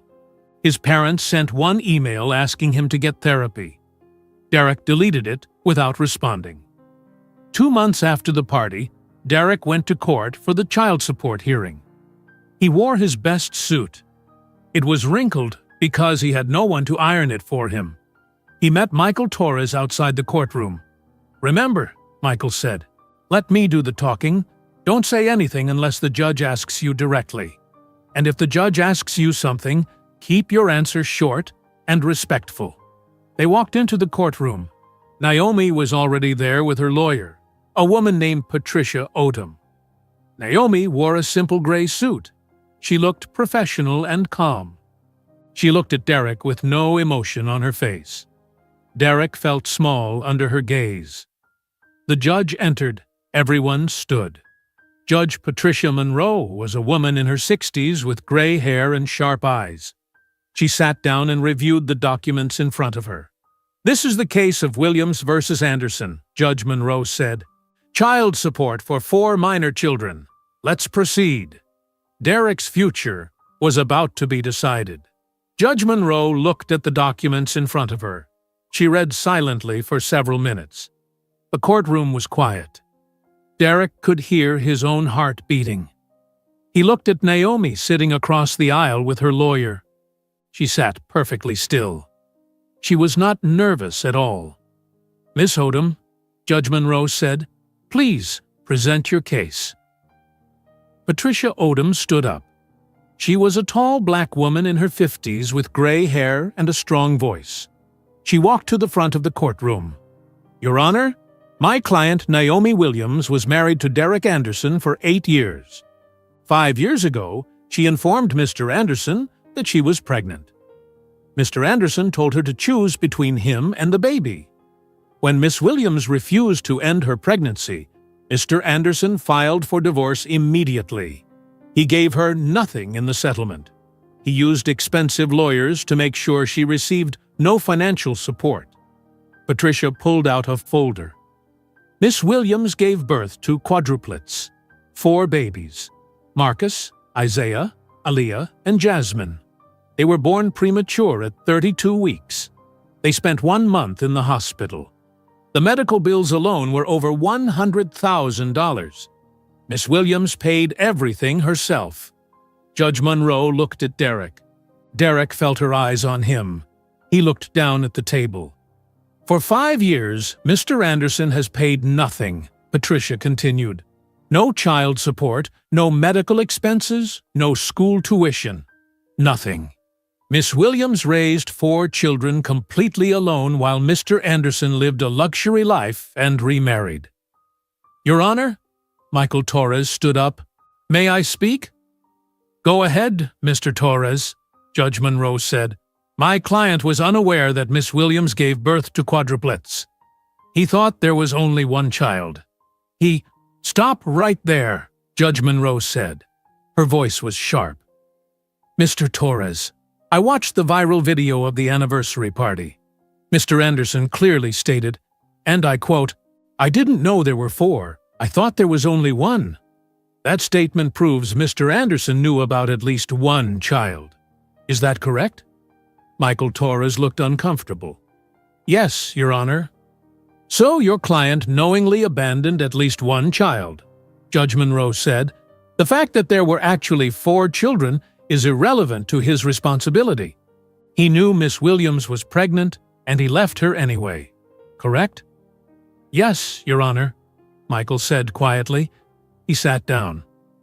Patricia Odom continued, "Your Honor, I have documentation of every expense Miss Williams incurred over 5 years.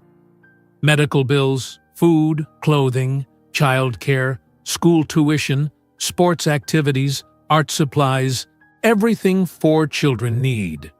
She handed a thick stack of papers to the bailiff, who gave them to Judge Monroe. Judge Monroe reviewed the documents. She turned pages slowly. Derek watched her face. She showed no emotion. After 10 minutes, she set the papers down.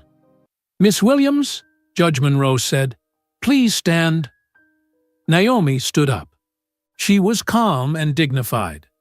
"You raised 4 children alone for 5 years while Mr. Anderson paid nothing?" Judge Monroe asked. "Yes, Your Honor," Naomi said. "And you built a successful business during this time?" "Yes, Your Honor. I started Queens of the Sea Charters 3 years ago. It now generates $12 million annually." "Impressive," Judge Monroe said. "You may sit down." Naomi sat down. Judge Monroe turned to Derek. "Mr. Anderson, please stand." Derek stood up. His legs felt weak. His wrinkled suit suddenly felt very obvious. "Mr. Anderson, did you know Miss Williams was pregnant when you divorced her?" Judge Monroe asked. "Yes, Your Honor," Derek said quietly. "Speak up, Mr. Anderson." "Yes, Your Honor," Derek said louder. "And you chose to leave her anyway?" "Your Honor, I was not ready to be a father." I asked you a yes or no question, Mr. Anderson. Did you choose to leave your pregnant wife?" Derek's face turned red. "Yes, Your Honor." "Did you ever try to contact Mrs. Williams after the divorce to ask about your child?" "No, Your Honor." "Did you ever send money to help support your child?" "No, Your Honor." "Did you ever try to meet your children before the anniversary party?" "No, Your Honor." Judge Monroe leaned forward. "Mr. Anderson, I have been a family court judge for 23 years. I have seen many difficult cases, but this case is particularly disturbing to me. You abandoned your pregnant wife. You used expensive lawyers to make sure she got nothing in the divorce. You never once checked on your children. You lived a luxury life while 4 innocent children grew up without a father. Then, when those children finally met you, you physically stepped away from them. You rejected them in front of 200 people." Derek said nothing. What could he say? "Your behavior is morally reprehensible," Judge Monroe said. Her voice was cold. "Those 4 children did nothing wrong. They are innocent. They deserved a father who loved them and supported them. Instead, they got you." The courtroom was silent. Even the court reporter stopped typing for a moment.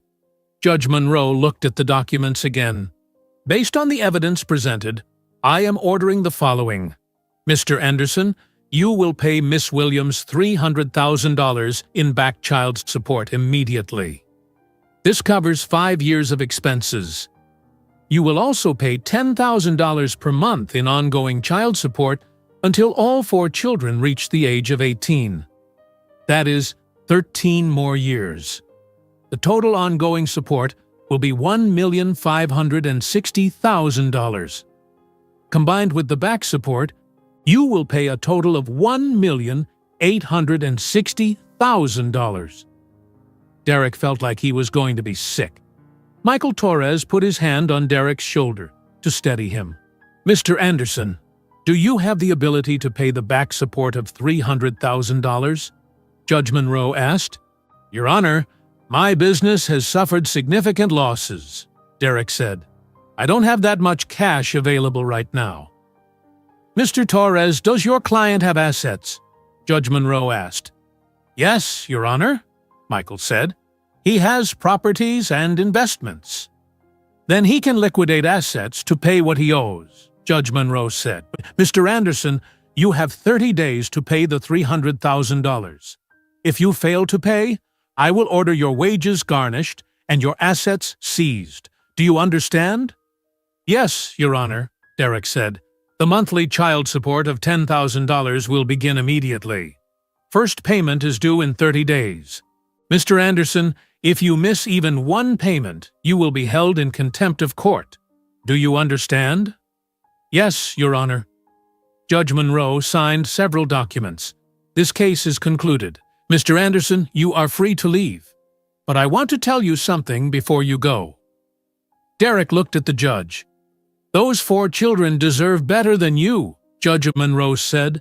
"Miss Williams raised them with dignity and love, while you hid from your responsibility. You should be ashamed of yourself.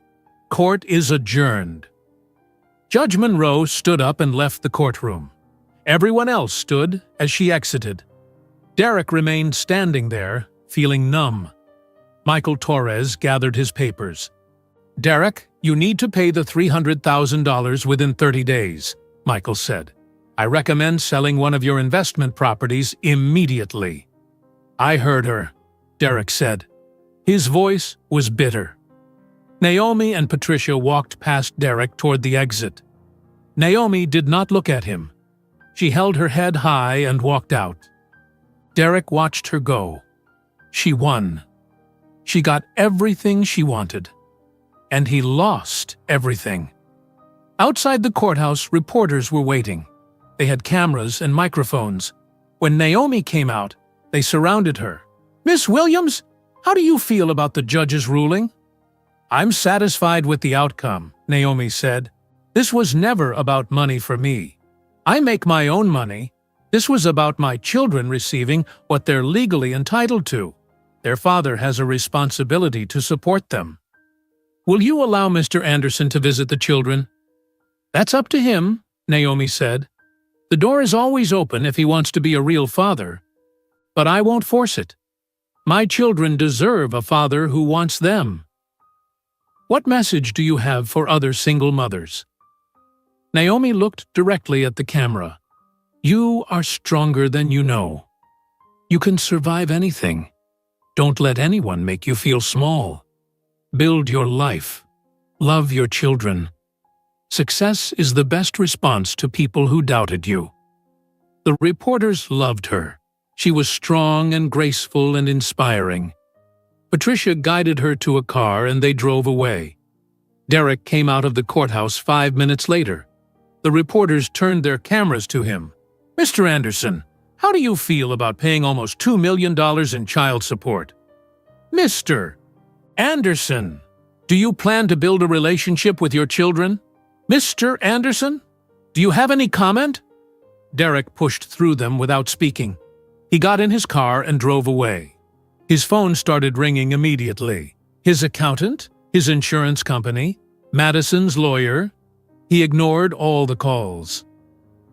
Derek drove to his small apartment and sat on his cheap couch. He had to pay $300,000 in 30 days. He had to sell property. He had to liquidate investments.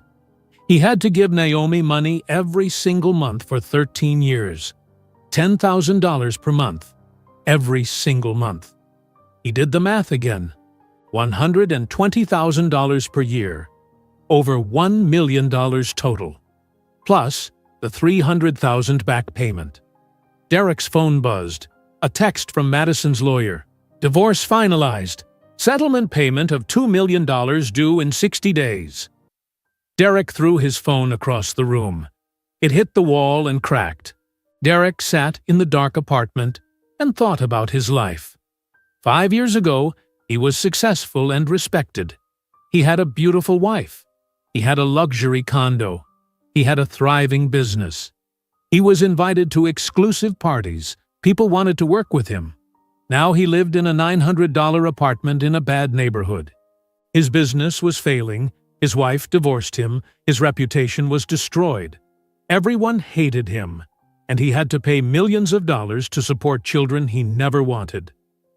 Derek told himself this was all Naomi's fault. She planned this.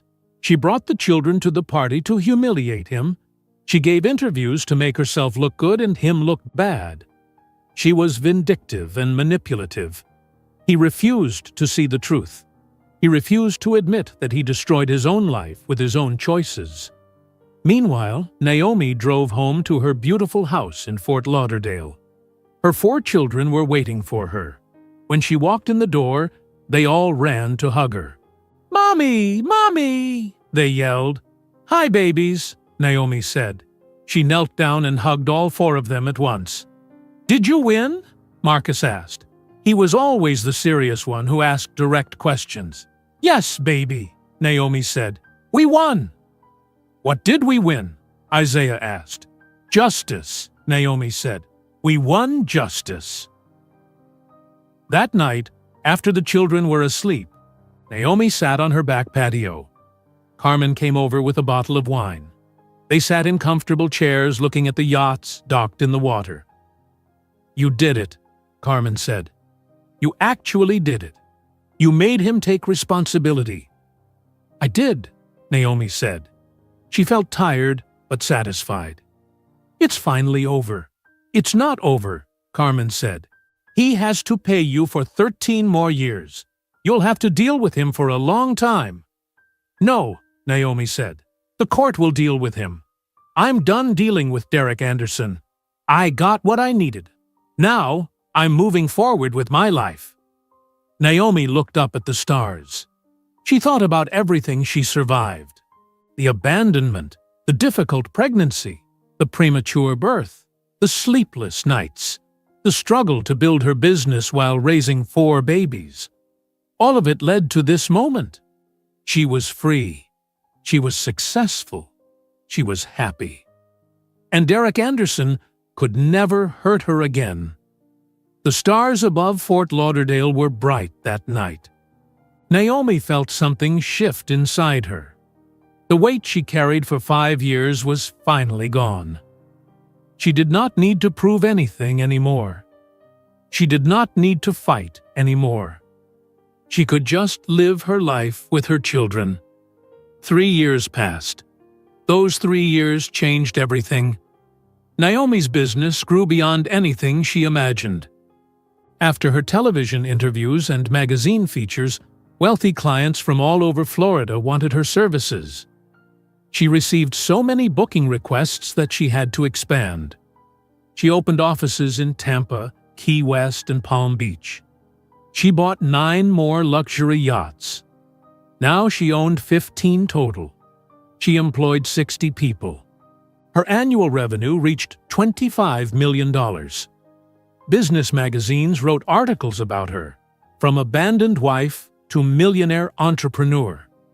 How Naomi Williams built an empire while raising quadruplets. The queen of Florida's yacht industry. Naomi kept every article in a folder, not because she was proud of herself, though she was. She kept them for her children. One day they would be old enough to understand what their mother accomplished. Naomi was invited to speak at business conferences. She talked about entrepreneurship and single motherhood and overcoming adversity. Women came up to her after every speech with tears in their eyes. They told her she inspired them. They told her they were going through difficult divorces or raising children alone. They told her if Naomi could do it, maybe they could too. On a Tuesday morning in October, Naomi sat in her expanded office at the Fort Lauderdale Marina. Her assistant Rebecca knocked on the door. "Miss Williams, you have a conference call in 10 minutes with the Tampa office," Rebecca said. "And the photographer from Florida Business Magazine called. They want to schedule your cover photo shoot." "Cover photo?" Naomi asked. "Yes, they're doing a feature on the top 50 entrepreneurs in Florida. You're number 12. Naomi smiled. Number 12, out of thousands of business owners in the entire state. She thought about the woman she was 5 years ago. Pregnant and abandoned. Working 3 jobs. Terrified about the future. That woman would never believe what she became. The children were thriving too. Marcus, Isaiah, Aaliyah, and Jasmine were now 8 years old. They all attended Seaside Academy. Marcus was still the serious one. He loved science and wanted to be a marine biologist. His teachers said he was the smartest student in his grade. Isaiah played on a soccer team. He scored goals in almost every game. His coach said he had real talent. Aaliyah took art classes and performed in every school musical. She had a beautiful singing voice. Jasmine took gymnastics and was absolutely fearless. She won medals at competitions. The children rarely asked about Derek anymore. In 3 years, he never called them. He never sent birthday cards or Christmas presents. He sent child support checks every month because the court forced him to. But that was all. The children realized their father did not want a relationship with them. It hurt them at first, but Naomi helped them understand that Derek's failure was not their fault. They were valuable and wonderful. Their worth did not depend on Derek seeing it. One evening, Naomi sat with Marcus doing his science homework. He was working on a project about ocean life. "Mom, can I ask you something?" Marcus said.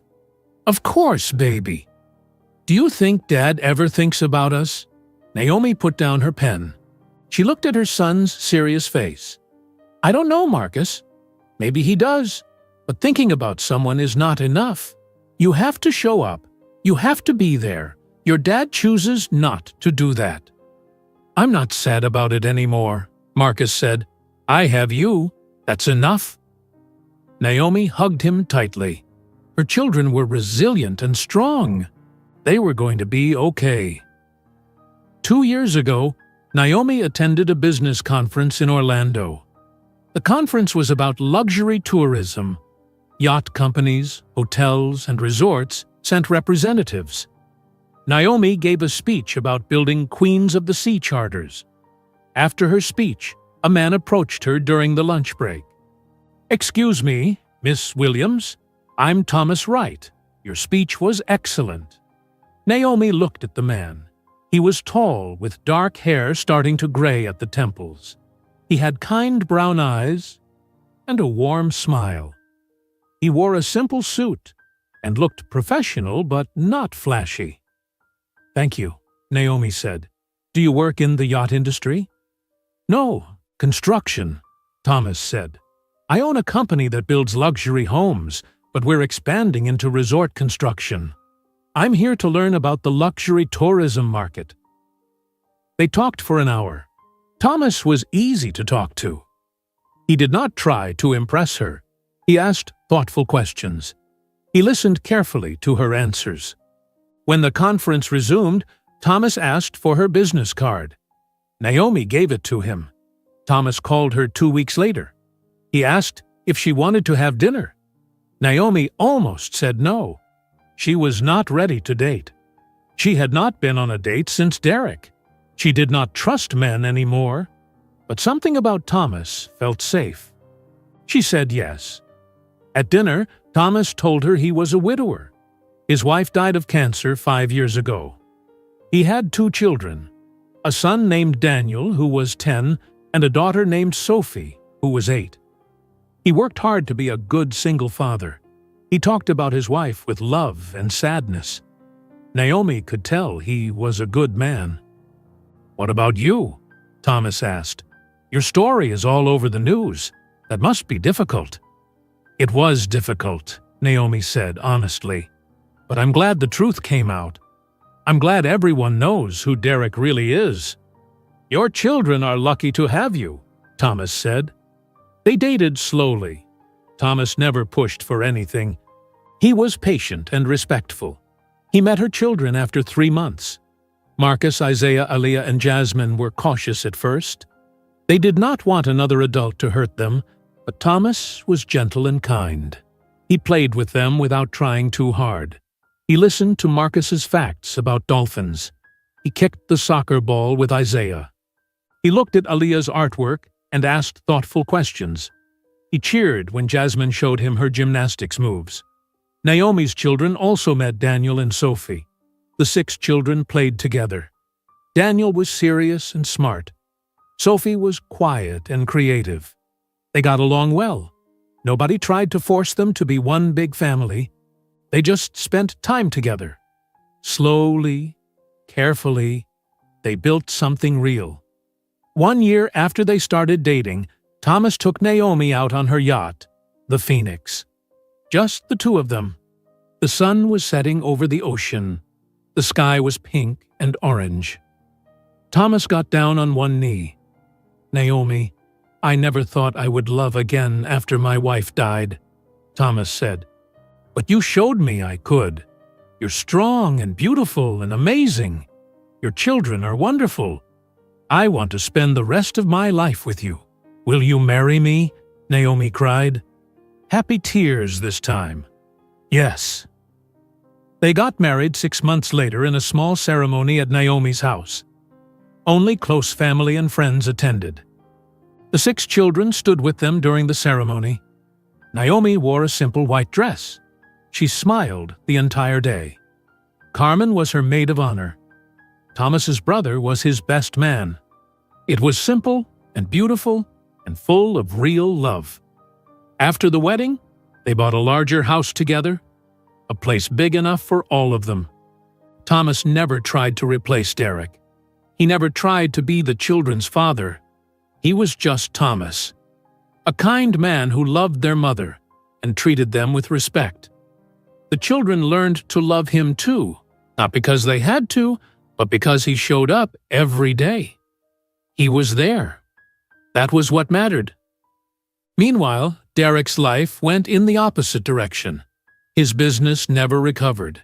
He lost most of his clients. His former partners bought him out of several properties at low prices.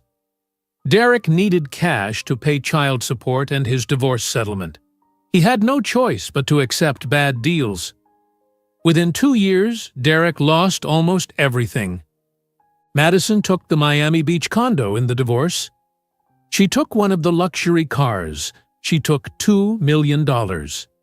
Derek moved from the small apartment to an even smaller one.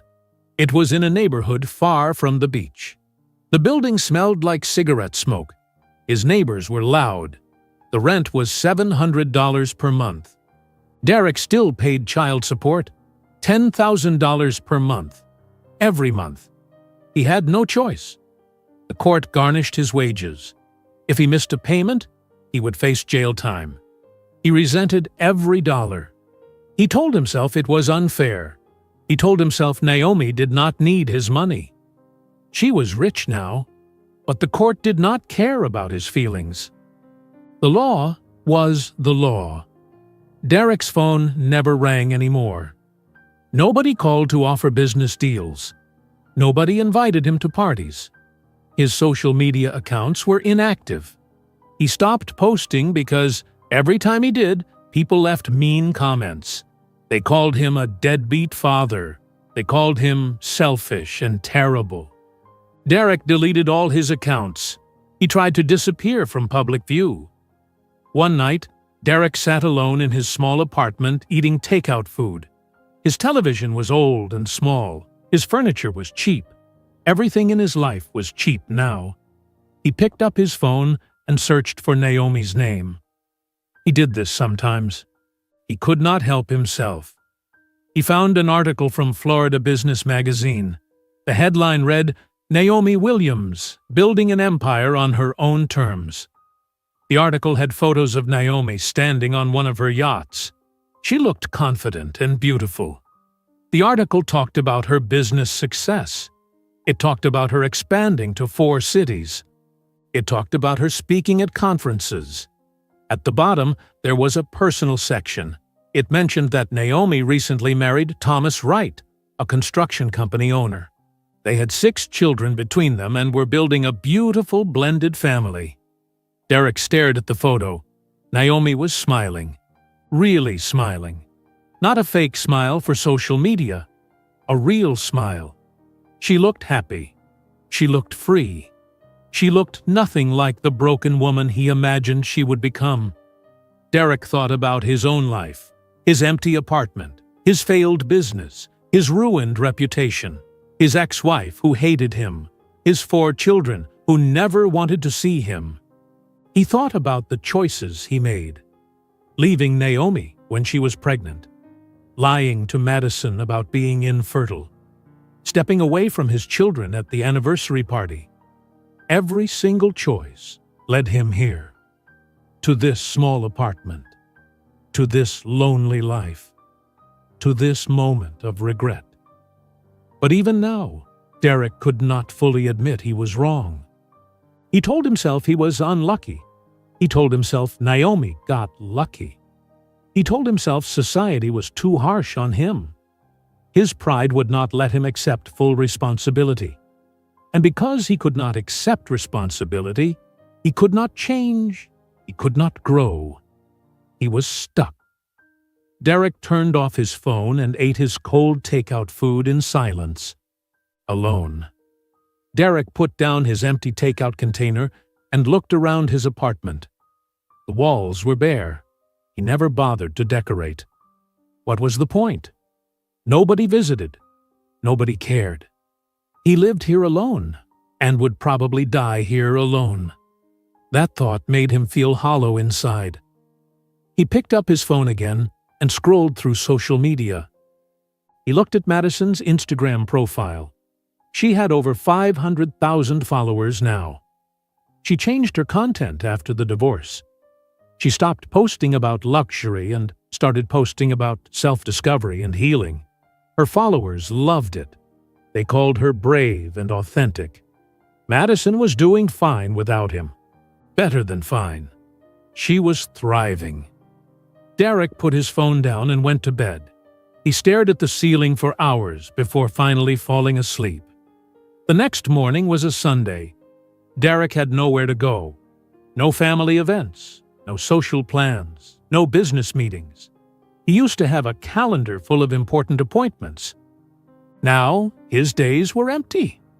He walked to a corner store and bought coffee and a newspaper. He sat on a bench outside his apartment building and read.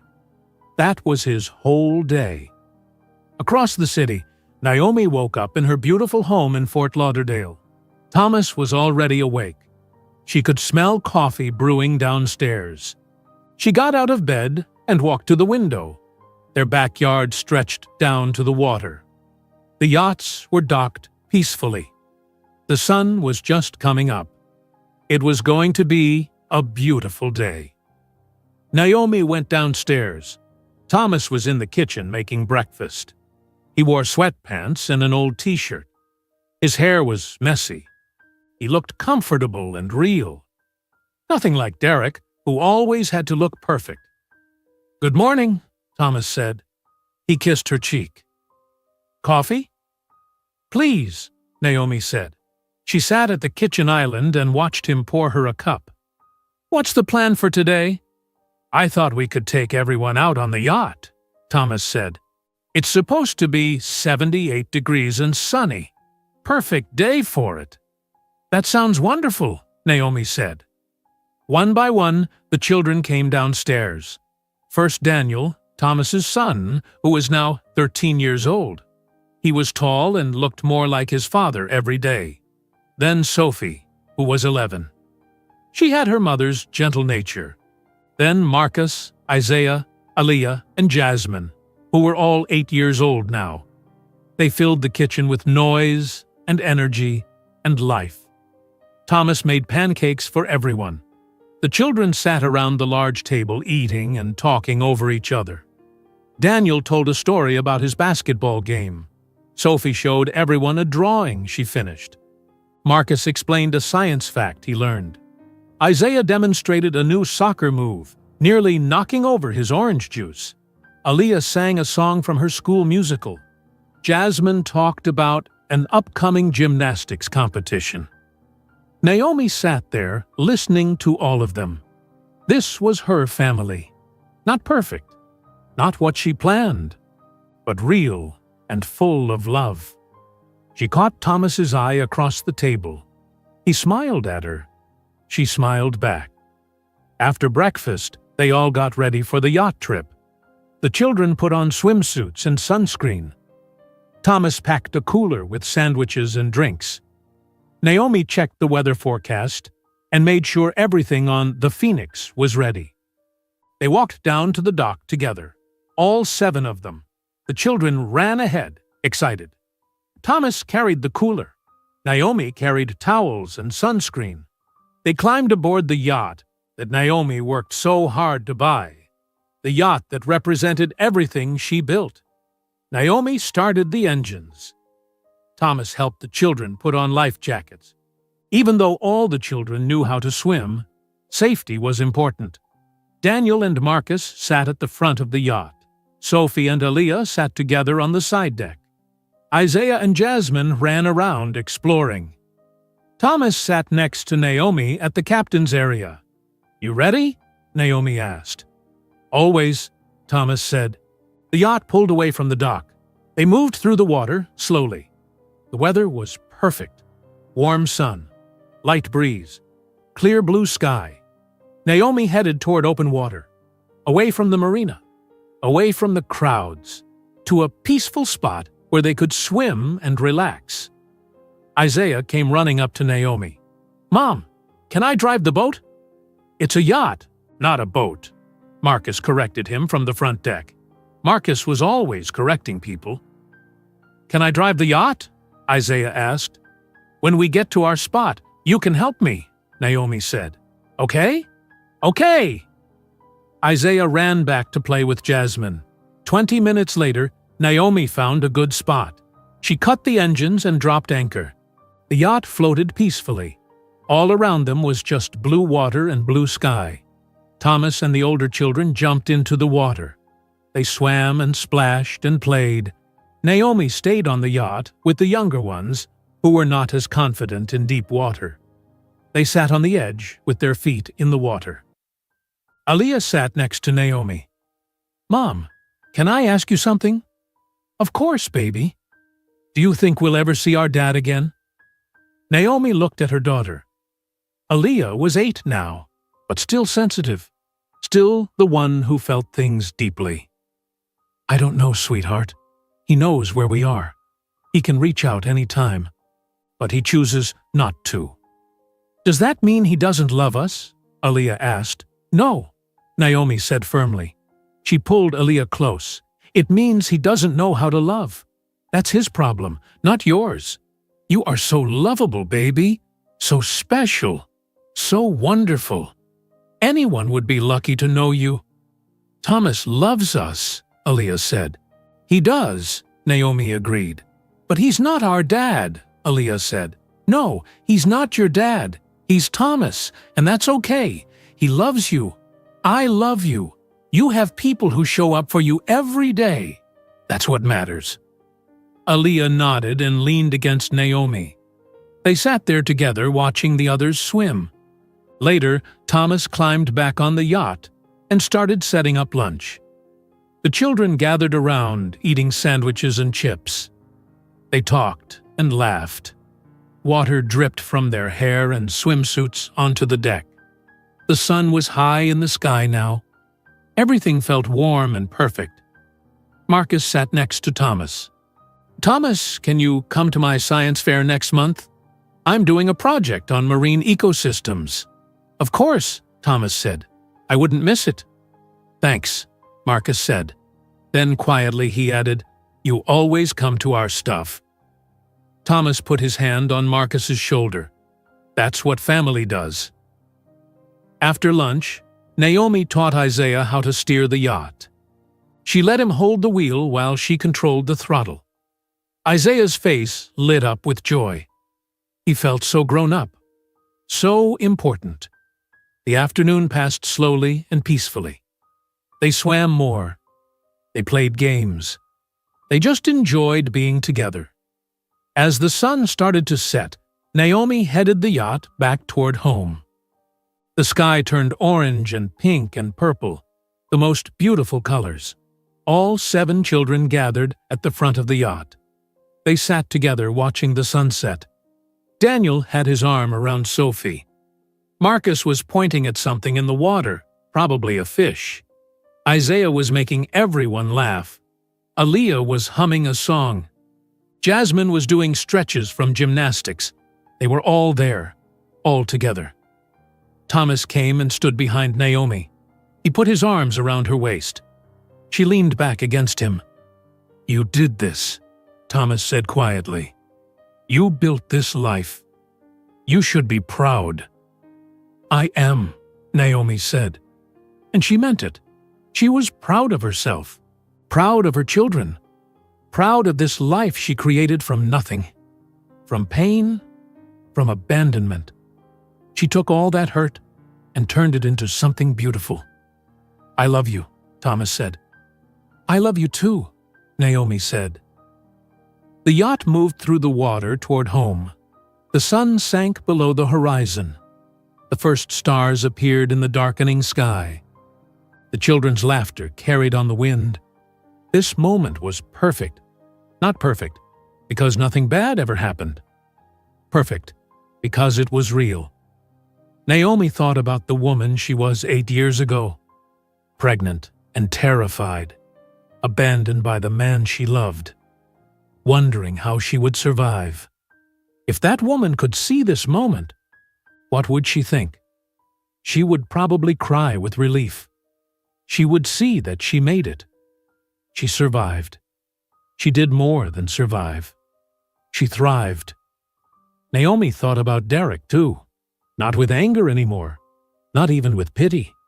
Just with acceptance. Derek made his choices. He chose pride over love. He chose image over substance. He chose himself over everyone else. And now he lived with the consequences of those choices. That was not her responsibility. That was not her burden to carry. The yacht pulled up to Naomi's dock. Thomas secured the ropes. The children climbed off carefully. They walked up to the house together, tired and happy, sunburned and smiling. They went inside. The children went upstairs to shower and change. Thomas started making dinner. Naomi stood in her kitchen and looked around. This was home. This was family.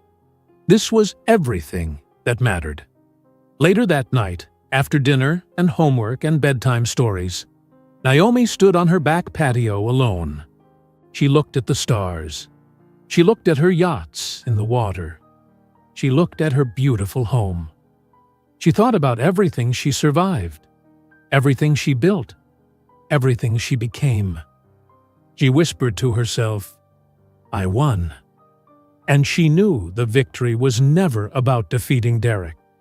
It was never about revenge or humiliation or making him suffer. The victory was about becoming a woman who could never be defeated again. The victory was about raising 4 beautiful children who knew their worth. The victory was about building a business from nothing. The victory was about opening her heart to love again after being hurt. The victory was about this life, this peace, this joy. Somewhere across the city, Derek Anderson sat in his small apartment alone. He probably searched for her name online again. He probably saw photos of her success. He probably felt regret. But that was his journey now. Naomi was done thinking about him, done caring about him, done letting him take up any space in her heart or mind. She went back inside her house. She checked on her sleeping children. She climbed into bed next to Thomas. He put his arm around her. She closed her eyes. Tomorrow would be another good day. And the day after that. And the day after that. She built a good life. She loved fully. She lived well. That was the real revenge. That was the real victory. That was the real ending. And it was beautiful. If you enjoyed today's video, I'm sure you'll love the next one. Don't waste time. Just click on the screen